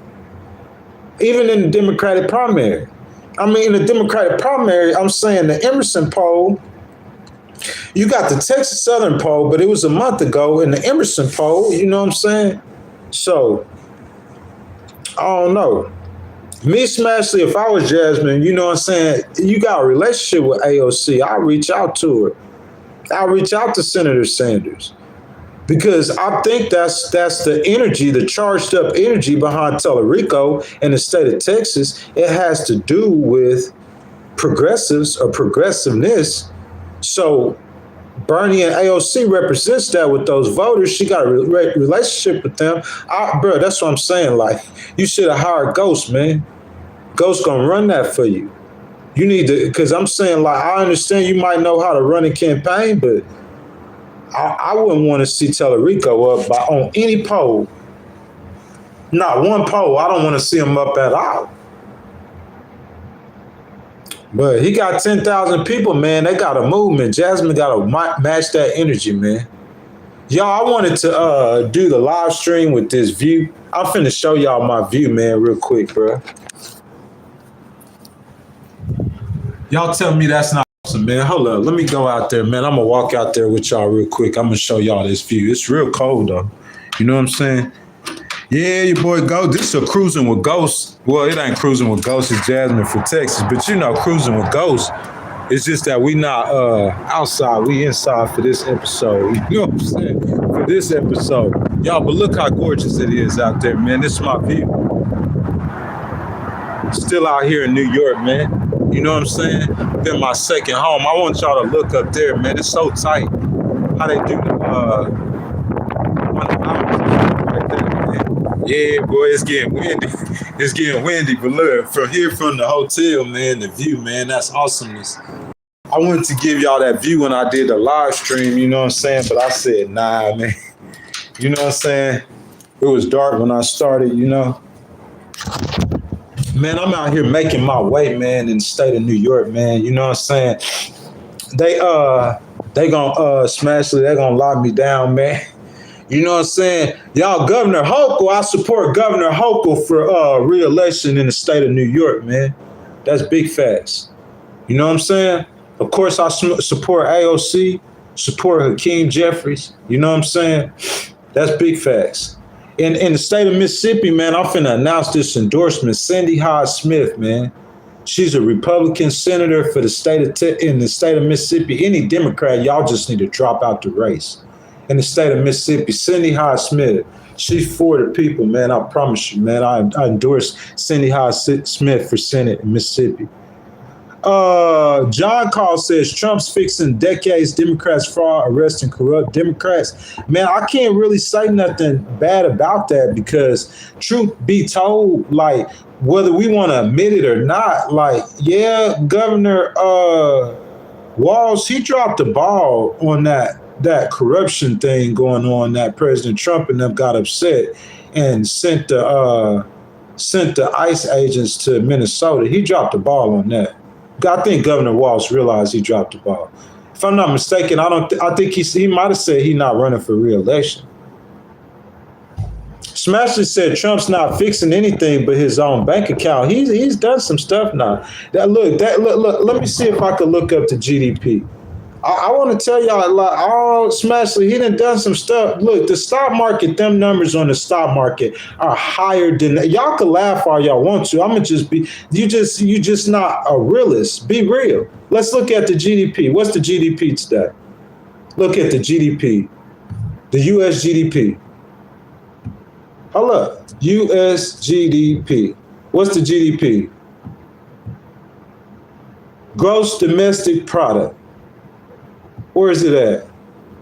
The third quarter growth, third quarter 2025, it expanded by 4.3%.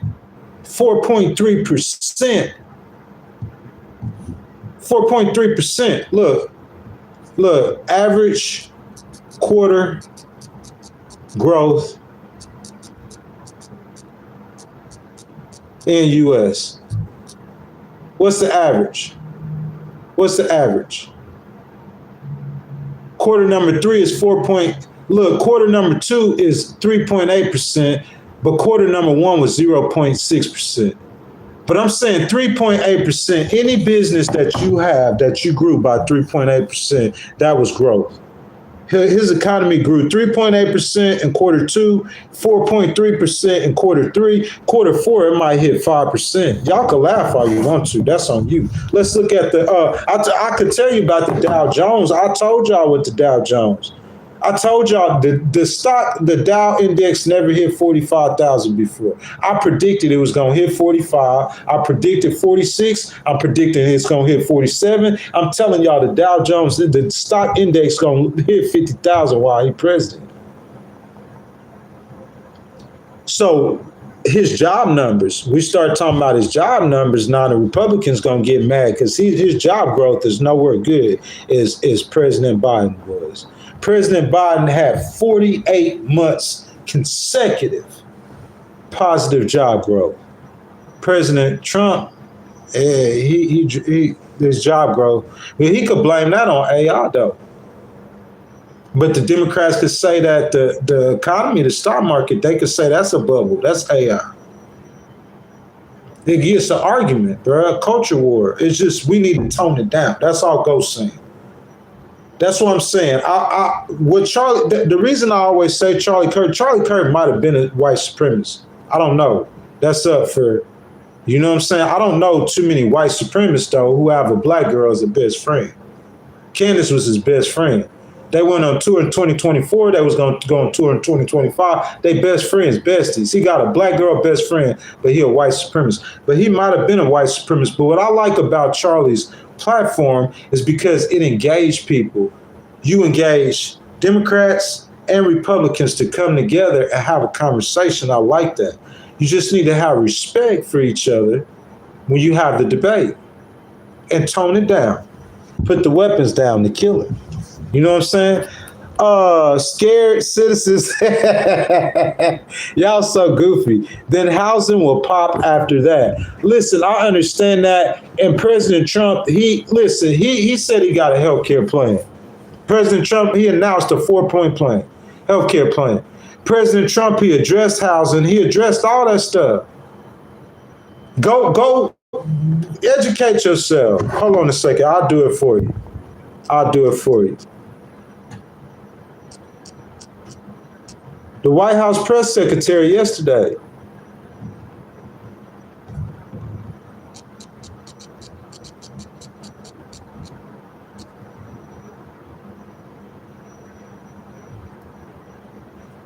Healthcare and housing.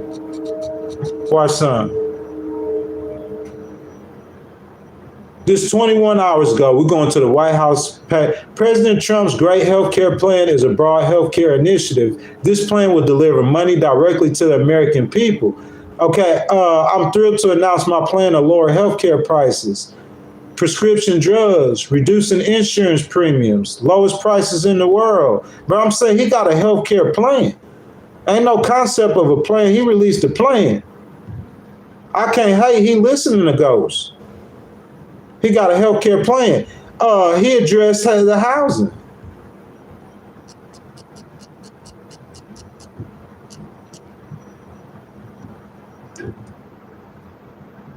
Oh yeah, President Trump. I got beef with you over Maria Machado. I don't like that. We gonna have to get President Trump on the right page with Maria.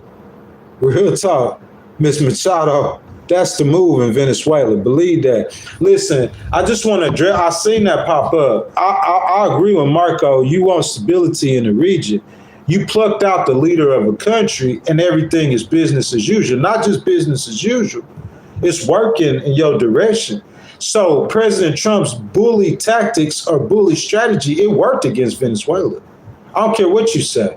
To this point, if you got Venezuela, the bigger picture is China and the Russians getting that oil, controlling that oil, putting that money in their pocket. You see what I'm saying? So you done plucked out Maduro, the country's still stable, and you able to send those companies in, Exxon, Chevron, whoever, to get that oil. and to help the Venezuelan people and hold elections in the future, that's a win. I don't care what y'all say. That's a win. Point blank. Okay, President Trump, this according to the White House, advances bold action to address housing challenges facing American families following years of rising costs on the buy. New data shows encouraging signs of improvement. Home sales are rebounding, affordability is proving, browsing costs continue to fall. More relief is coming, according to the White House. This is the White House website. President Trump has undertaken an aggressive agenda to tackle housing challenges head on, including directing Fannie Mae and Freddie Mac to purchase $200 billion in mortgage-backed securities to further drive down borrowing costs and take action to ban large institutional investors acquiring single-family homes, ensuring more inventory remains available for everyday American families. So President Trump look, everything that we are saying about affordability, about housing and all of that stuff, it's not like he's not speaking on it. It's not like he's not aware of it. He's speaking on it. He's trying to deal with it. He's attempting to deal with it. How good he's done to this far or how good he will do is up for debate. But I'm saying, like, the voices of us saying that, hey, affordability is a problem, hey, this is a problem, hey, that's a problem, he's actually trying to address it and work on it.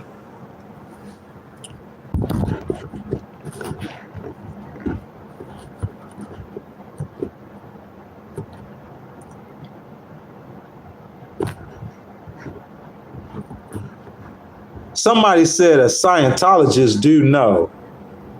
I'm not a Scientologist at all. That's a cult. I'm not a member of the cult. I'm not a member of MAGA. I'm not a member of any of that. None of that. Ghost is all the way independent. I'm not just independent of a political party. I'm independent of religious organizations and religious parties too. I'm independent of all of it. Completely independent. Speak the truth. I'm gonna put you in timeout for a second. I'm not gonna put up with you guys. I told you, you guys don't. Everybody in the trailer park has Smashley. Smashley, I know she don't really care about that, but we're not gonna degrade the only female in the stream. You got one girl in the stream, and we're not gonna pick on that one girl. She gonna let her voice be heard. Period. Smashley come in here every day, and she support this channel. She support this channel in presence and in money. I told y'all, be respectful to each other. Somebody said he's not attempting to do anything. Well, maybe he's not. Y'all hate each other so bad. Cain and Abel. Bloods and Crips. We like the adults and we watching this. So you got over here, I ain't picking on Don Lemon. I like Don Lemon. I watch Don Lemon. But I know he on the left. So you got Don Lemon and them on the left, bro, and they squaring up against the Republicans. You got Big Joe Rogan and them in the middle. And then over here you got Tucker Carlson and I'm saying, like, I'm in the middle with Joe Rogan, man. I'm just like, man, y'all need to chill. Speak your mind, speak your piece, fight your fight. I'm for standing 10, I'm for fighting your fight. But stop getting females shot in the face. That's not a good look. It's not a good look for Minnesota or the city of Minneapolis either. But I'm saying that's a horrible look. At least with George Floyd, you had Minnesota or Minneapolis was doing that to their own citizens. But this time you got feds coming in doing that. That's a horrible look for the federal government, man. I don't care what you say. I'm saying you could play that game with Governor Walz and try to be tough. Long term, that's going to cost. I'm doing a stream on it. That's going to cost Republicans votes in Michigan. It ain't no way. If I'm running, the slot can running for re-election. If I'm running a campaign in the Midwest, that situation that happened with Renee Good, I'm playing that. That's going to be one of my videos. If it's a $40 million race, I'm spending at least $250,000 on that video from October to November. I wouldn't play it right before the election, but I'm talking about after we get past the primaries or a runoff and I'm squaring up against the Republican, that first thing I'm gonna do, I'm gonna play that Renee Good video to let voters see it, or let voters know it's an image of that chaos. We need to check the chaos. even if you're a Trump supporter in the state of Texas, all I'm going to say is we need to check the chaos. I ain't saying Jasmine do that right now. She got to get past Tellerico, but once she gets past Tellerico and face against Paxton, Paxton would be perfect for her to face against, because that's chaos. We got to check the chaos, okay? Trump's still president, but as Democrats, we got to check it. I think the American people going to buy into that. First of all, the incumbent party, the history of the incumbent party in the midterm elections, the incumbents getting slaughtered. That's the history of it. Number one. Number two, you get that chaos. I don't care what y'all say about President Trump's economy. There's a lot of people who are benefiting. In the state of Texas, economy is on a boom. That's why Jasmine can't use that affordability argument all the way across the state of Texas, because their economy is booming. Guys, I appreciate y'all, man. I love y'all, man. You know what I'm saying? Jasmine for Texas. I told y'all, Texas stand up, man. You know what I'm saying? We supporting Jasmine Crockett 10,000%, 20,000%, 100,000% against James Tellerico. I just wish I could jump in there and run that campaign. And I don't know if James Tellerico got some people who be watching Jasmine for Texas.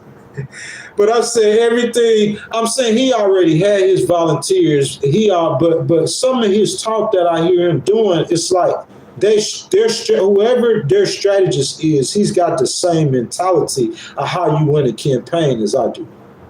Because he already did, or already in the process of doing the steps that I never even tapped into nothing he was doing.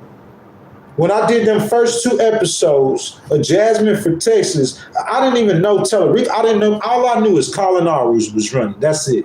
I know Colin Ari. I remember that debate, Ted Cruz and Colin Ari hiding in the closet during during January 6th. So I know Colin Ari. I was in Texas when he ran against Ted Cruz. Everyone knows Ted Cruz.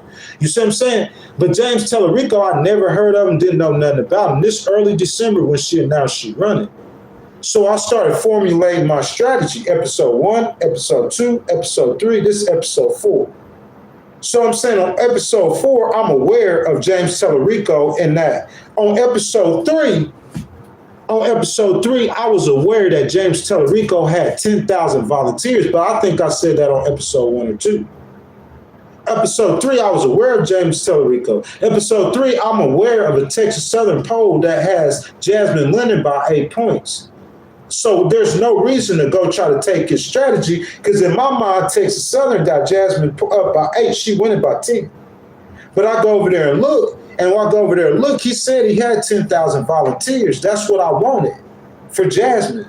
By March 3rd, he already have that. I don't know how many volunteers she has. But I don't see how she could beat him if she don't get 10,000 volunteers. I don't see that.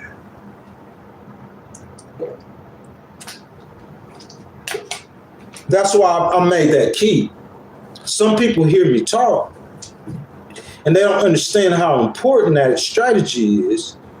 And I can't spell it all out on a vertical live feed within 2 hours.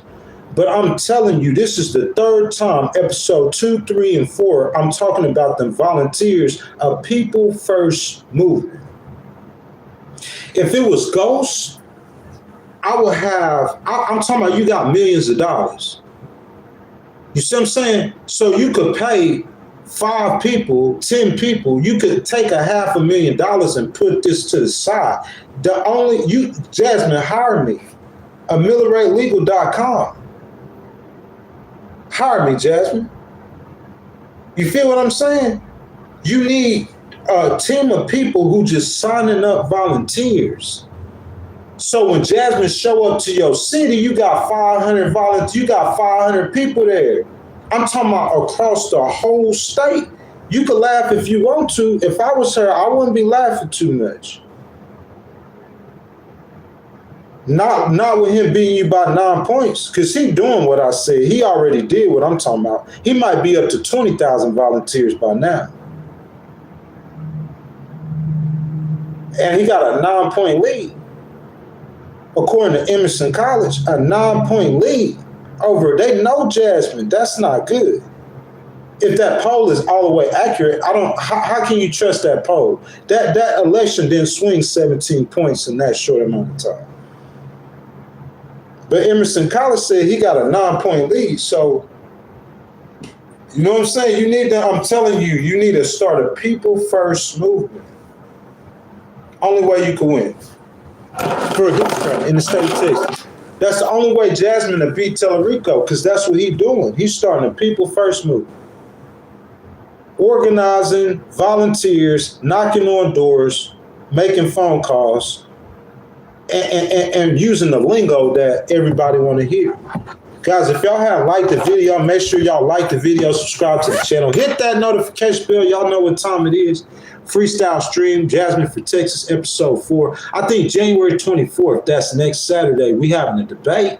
It's debate time. Jasmine going up there against James Tellerico. We're going to get to see them face to face, the first Democratic debate.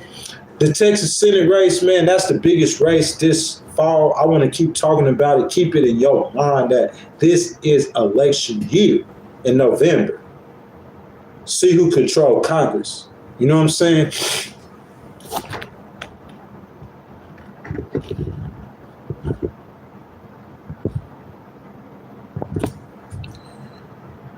Somebody says open borders for Jasmine 2028. If you say so, Jasmine's for open borders. I don't agree with that. Smash It says, if you just invested into the stock market and left it alone, he will have more money than he does now. That's true. Yes, indeed. Because President Trump's stock market is doing good. I don't care what y'all say. That's the difference between me and you. I'm going to speak the truth. His stock market doing good. What can you say against that? That someone's going to believe or buy. That's facts. His stock market's doing good. People's 401k doubled. Look at the S&P 500.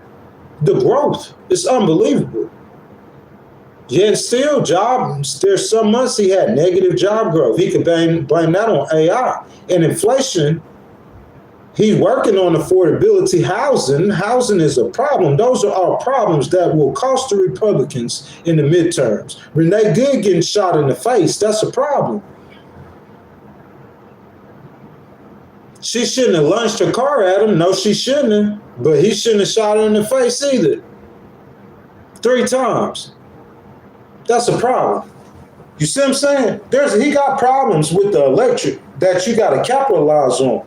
But if you don't, the Republicans, especially in the state of Texas, in New York, in all the liberal areas, I don't think you have the Democrats, they should cruise to victory in most of all the liberal states and cities. It should be very easy for them to get away. But in the state of Texas, it's different, though. That's a Republican stronghold. Even the Democrats are kind of red. The Democrats are they talk kind of like Republicans a little bit. A Democrat? Yeah, in Texas, this Texas, boy. So you know the independents and the moderates and the swing voters like Joe Rogan and them, they still tilt to the right. So I'm saying, Jasmine got to come out there. Jasmine, you need to go on Joe Rogan's show ASAP, yesterday, tomorrow. Joe Rogan. Call Jasmine. Y'all call Joe Rogan. He in Texas. He a moderate, he an independent, he the loudest voice in politics. All the political candidates want to go through Joe. Why Jasmine, get on Joe Rogan's show. Jasmine, go on Fox News. That's what I told VP Harris. I don't even know if Tellerico been on Fox News, but if I had to bet money whether or not he did or not, I say he has. That's what I'm saying. That's the Democrats running that same playbook VP Harris ran. It's 2.0, bro. Whoever running, you know. That's what I'm saying. I'm trying to tell you.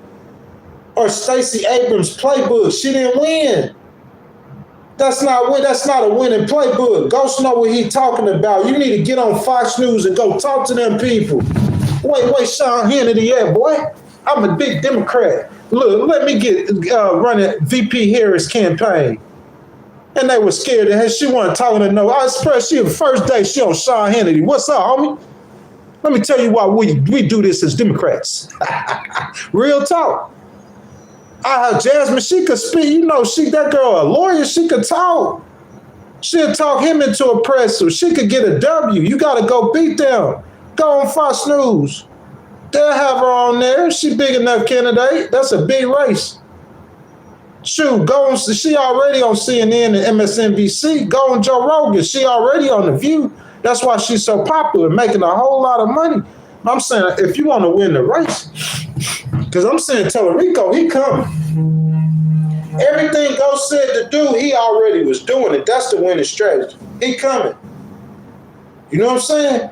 But once again, your boy Ghost Rider, a Miller Right Legal LLC, we don't care what y'all say. We stand up for ours. You know what I'm saying? That's loyalty. You know what I'm saying? That's VP Harris. That's her underling.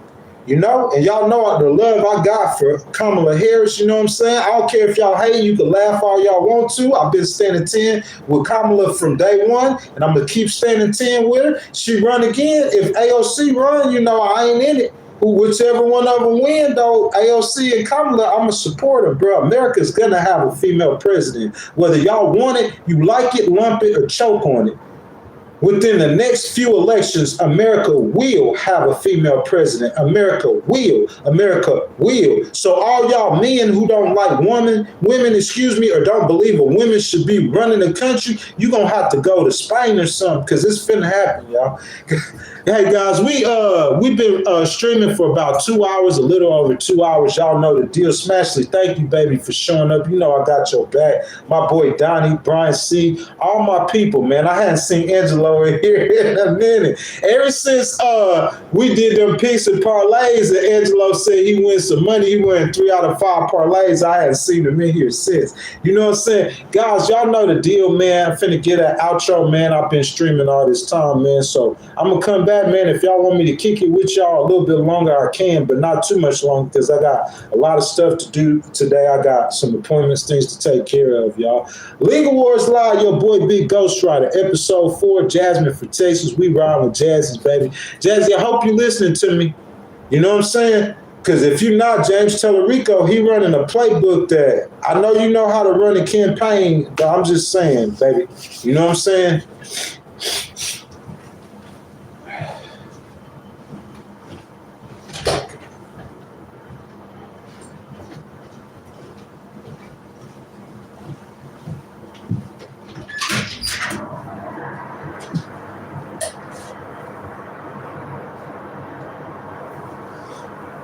Hey, how are you doing? Good. I'm good.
Oh, man. I know somebody ain't come through here, man. Tip your boy that be $10, man. Made me gotta stay longer, man. We might have to we might have to, y'all might have to bring y'all with me. And Rob, Pizza Guy says, I hope Jasmine win, man. Thank you for that donation, Pizza Guy. Let me try to see if I could find Pizza Guy on my stream. I know he a moderator though, right? I know Pizza Guy is a moderator already. He should be, because I see him in here all the time. My boy Crazy J, I see you down there. What's up, Crazy J? You know what I'm saying? Pizza Boy says, I hope Jasmine win, guys. I got to stream a little bit longer with y'all. I hope Jasmine wins too. I really do, man. You know what I'm saying? Thank you for that donation, sir. You know, that's just how I feel, man. Like, I'll tell y'all a story, man. I was in Texas. And I waited like 2 years, man, for something, a situation with Social Security, you know what I'm saying, for my disability benefits. Situations like that, y'all just don't understand the responsibilities of your representatives, whether it's it's a Social Security is a federal program, so that's what they have jurisdiction over. You got to get the representative who got the correct jurisdiction. So, you know what I'm saying? Y'all don't understand the representatives who have jurisdiction over, you know what I'm saying, those programs. And whether it's a senator or a congressperson, they have jurisdiction. If you having a problem with Social Security, you can call it. Those Congress people can make that happen. Phone calls. I'm telling you, I told y'all in Mississippi, Senator Cochran, you know what I'm saying? We love Senator Cochran, you know. I'll call Senator Cochran, and Senator Cochran has, you know what I'm saying, helped me with a government agency that was giving me problems.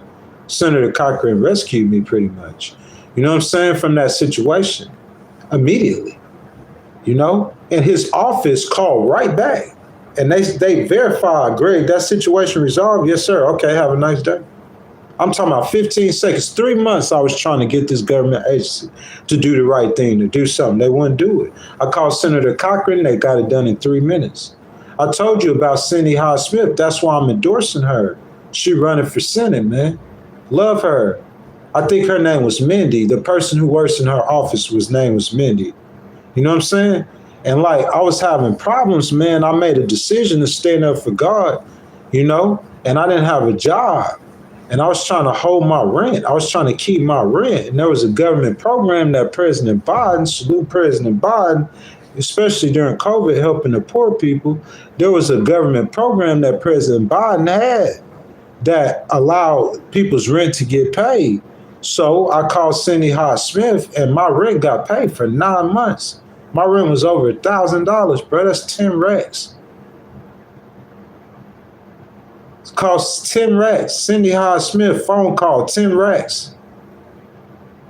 Yeah, well, I'm saying, like, why I'm gonna support a politician who won't do nothing for me, who can't understand me, who can't hear the needs. That's why President Trump, we heard him say tax the rich. He gotta listen to our voices. We gotta see it in policy. We gotta see it execution. Of a politician who was elected, and is your life better than it was 4 years ago? It's better because of this politician, because of Cindy Hodge Smith being a senator in the state of Mississippi. My life is better. I'm going to testify. I don't care if she's a Republican. I don't care if she's a Democrat. Listen, Cindy Hodge Smith, they said that she used the N-word before. They trying to say she a racist. So when I call her office, I'm talking to Miss Mindy, one of her secretaries at the time, and Miss Mindy, she could hear, y'all hear my voice, y'all know I'm black. Shit, they didn't treat me, no, they ultimate respect and professionalism, and on top of that, my rent got paid for 9 months. I think I paid the rent for 2 or 3 months. When I applied to get it paid for 9 months through that Joe Biden COVID-related program in the state of Mississippi, I wasn't getting no response. Y'all don't understand the role and the goals of a representative. You pick up the phone and I call Miss Mindy and Cindy Hodge Smith, and bam. Just imagine, bro, you sitting up in the crib, bro. I'm sitting up in the crib 9 months, my rent paid. The government paying my rent. And it was made possible by Cindy Hodge Smith. Without her, it went within the 24 hours, that government agency I was trying to get the help from, they put the help on the table. Bam, there you go, Ghost. You don't understand the power that those senators have, those federal agencies, bro. You don't understand the power that those Congress people have. You don't understand the role and their goals. Y'all just think a congressperson y'all seeing on TV and whether President Trump like them, y'all don't even understand what they supposed to do. Trent lied.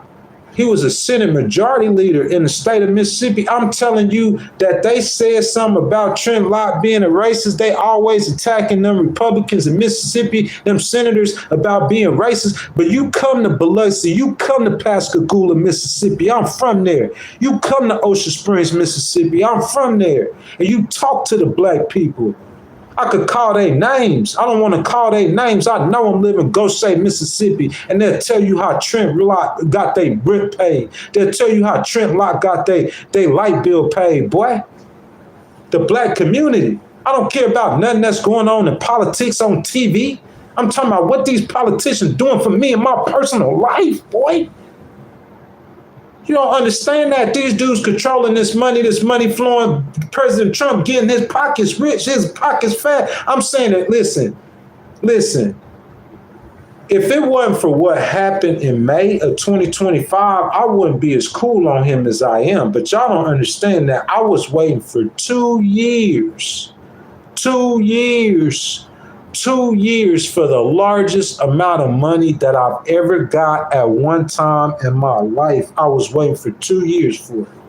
And it was coming from the Department of Treasury. Fingers crossed. They could say yes, they could say no. Okay, they approved it. When it got approved, I don't know, the business, I ain't trying to put your business out there, but VP Harris, I love you, baby, period. When it got approved, I ain't trying to put your business out there, but I'm going to just tell you, VP Harris, I love you, baby, period. Loyalty, I'm riding with you, period. I know what it is. I know what should do for a person with that power. I know what should do for a regular person, a disabled veteran like Ghost Rider. I know what VP Harris would do for me if she was president. You understand that? I know what she did for me.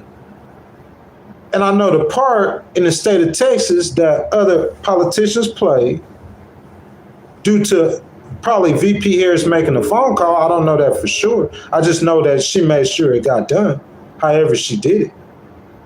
And then when your boy President Trump took over, I got paid.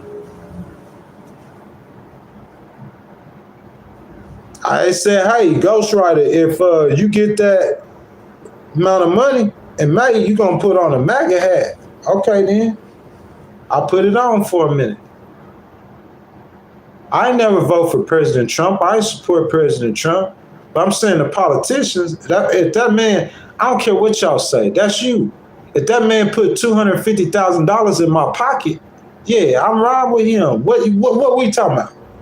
Like, I'm not fake. I'm going to be real. I'm going to say what's real. If that politician put $250,000 in my pocket, President Obama did a lot that I benefited off of. President Biden did too.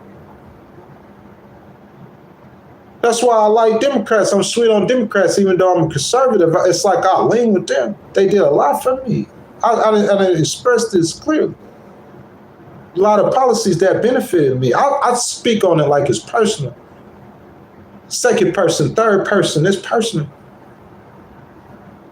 So their policy benefited me.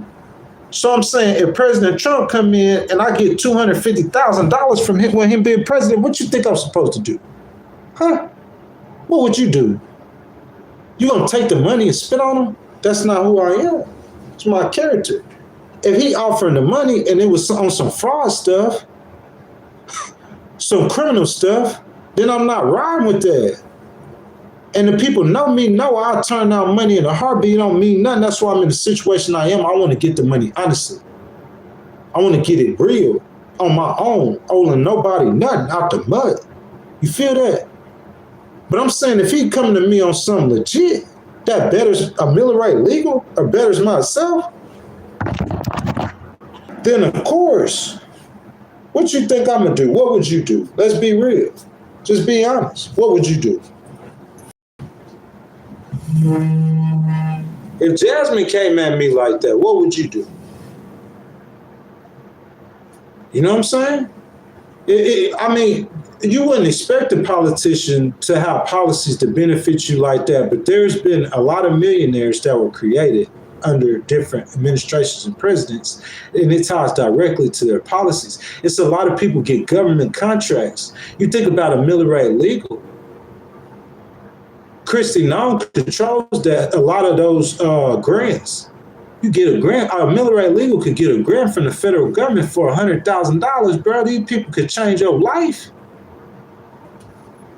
They got the power to better your life. That's why I'm gonna support the politician who gonna better my life.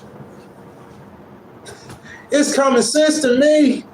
But see, y'all might not get it. You might not have had a politician to do anything for you directly substantial that you could view. But I've had politicians, one who isn't alive right now, who I'm thinking about, that I was in a troublesome time, and I called her phone. They didn't even answer.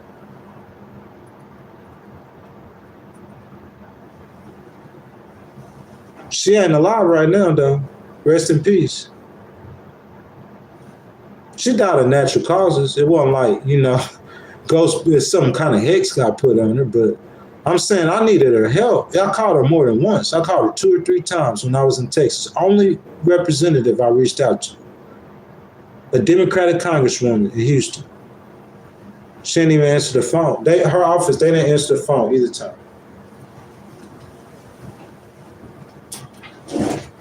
I can't support it. I don't care what it matter what you in. You see what I'm saying? This situation where I never had to call Jasmine. I just got lucky. I didn't get lucky. We had a vice president who will love you.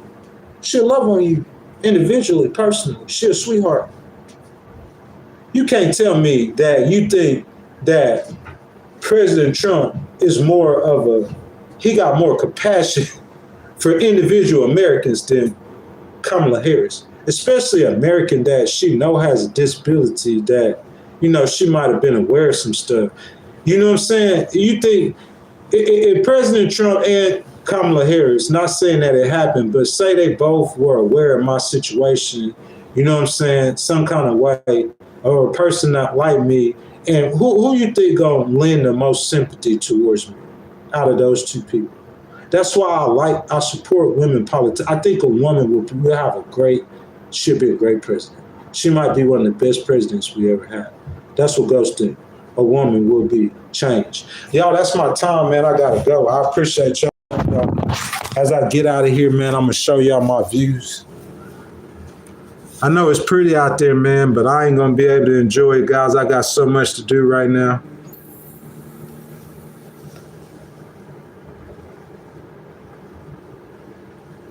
I don't got forever to do it, but I'm gonna get it done. I promise you, y'all.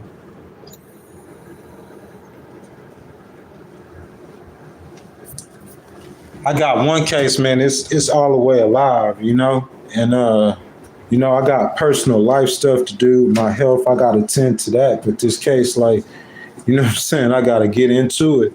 I got a case to file that I hadn't even started filing, but you know what I'm saying? I'm going slow. I'm pacing myself. I'm grateful. I'm thankful. I was thankful yesterday. I told you guys that. Y'all follow me. Y'all know. I was thankful 2 weeks ago. I was thankful a month ago. I was thankful in May. When you go back on the YouTube channel under the video tabs and you scroll down to May, and you'll see me count money on the floor, stacks of money. You see what I'm saying? I was thankful. My pocket says 0, I'm thankful. My pocket say $350, I'm thankful. I'm grateful. I wake up every day. We have a good God. We have a God that is like no other. And what our God did, what our Creator did, is that he sent his son, Jesus Christ, to become one of us, to see how it is to be a human. The Bible says, if you sin, we have an advocate with the Father, Jesus Christ the righteous. Jesus came to this earth, he suffered, he bled, and he died for our sins. If you reject the blood of Jesus Christ, you could be a murderer. There's murderers who are in heaven. There's murderers. Some murderers are the biggest Christians in the Bible. Moses killed a man before God, appeared to him in a bush, Jehovah Jireh, God. Moses had killed a man, but it was for something ghosts would do, how ghosts would kill a man. You see what I'm saying? Civil rights, that's social justice. Y'all, some people don't understand that. And then Paul was killing Christians. And he ended up writing most of the New Testament. Ain't that a trip? It don't matter if you're a murderer. You can get forgiveness. Jesus loves you. I don't care what the preacher's saying. I'm telling you, he'll meet you right where you at in your murdering jail cell. One thing you cannot do, two things for certain. If you blaspheme the name of the Holy Spirit, you cannot get forgiveness. And number two, if you reject the blood of Jesus Christ, you will spend an eternity in a hellfire. That is not no fairy tale. That's not no make-believe stuff. Don't put a picture of hell in your head. You understand that? Don't put a picture in your head, because it might not be nothing like you can imagine, but it exists. It's another world, bro. And in that world, Jesus Christ exists. And my God, Jehovah Jireh, sits high and lifted up on the throne. That's what I believe. All 10 of my toes, I shed my blood for that. That's what I believe. I know it's facts. I don't care what y'all think, it's facts. Y'all atheists, I'll argue you to the death, boy. That's facts. Jesus Christ, the righteous, boy. Christ is king. I don't care what, no, that I don't care nothing about nothing else. No religion, nothing else. Christ is king, Jesus Christ. Jesus, he shed his blood on that cross, suffered, bled, and died for me, for you. He wants to forgive you. He wants to save you. He wants us to proceed in love and unity. He wants you to love your brother. There is a time where we pick up the sword and we fight. There is a time where we pick up the sword and we go toe to toe with that devil, with that enemy. You go kill those Iranians who want to slaughter their citizens for disagree with them. Yeah, you kill them. You don't kill Renee Good. That's your sister who's disagreeing with you. You gotta, that violence, that unity. We're gonna unify because we're gonna respect each other's humanity. Go kill a deer if you want to kill something. You know what I'm saying? Go to jail for killing a polar bear. Don't kill no polar bear. Them beautiful creatures. But if you want to kill something, by God, peace sake, don't kill no human. Respect humanity at all costs. Love one another. This is things that Jesus taught me. Jesus taught me. Jesus taught me. If we live by Jesus' teachings, this world will be a better place. Christ is king. Pray for one another. Love one another. We're going to stand 10. We're going to fight the enemy. Ghost is not soft. How I'm soft and I believe in a God who will put people in the eternal hellfire. Eternal hellfire. Eternal torments. Eternal. That sounds scary. How I'm soft and I believe in that kind of God. I'm not soft, boy. But how we live today amongst each other is in love. How we live today amongst each other in unity. How we live today amongst each other is in thanksgiving. This is the day that the Lord has made. I will rejoice and I will be glad in it. This is the day. Listen to me, y'all. There's some days, man, look how gorgeous it is out there. It's beautiful today, man.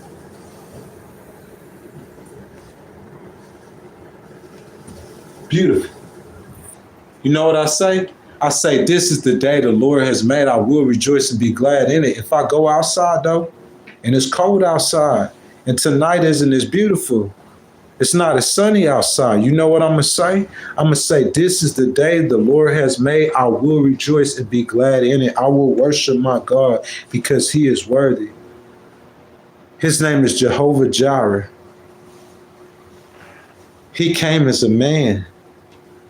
There's a man on a throne in heaven. Think about that. A man, a human in the world of spirits. There's a human on a throne in heaven. His name is Jesus Christ, the righteous, and we worship him and we praise him. I love you. He loves you. His message is the message that will unite this world. Unity, peace, love, and joy, and happiness, man. We move forward violently. Can you spread love violently? We must support the United States. President Trump being a bully to show China and Russia that we're going to stand 10. It's ugly. It's mean looking. It's just like putting people in hell. It's tough looking. We got to do it though. We're going to support America. We love America. We the ones that's going to tell the people about Jesus Christ the righteous. We want the blessings. We love America. We're going to support America. This is our home, our children, our futures. You understand that? But at the same time, we love our country violently, supporting that. We do it with love. We feed people. We don't burn 500 tons of food ever. That's a sin against God. We feed them hungry children. Jesus did it. You a Christian, right? President Trump said you a Christian, Christ-like. What Jesus did, he fed them hungry. You got the power, President Trump, to do that. We move forward with unity and love. We do it violently. We're not soft. We gonna carry that cross, boy. You know what I'm saying? That angel with that sword, boy. You feel me? We do it violently. But it's peace and love, though. That's what we spread to the world. Snatch Maduro up.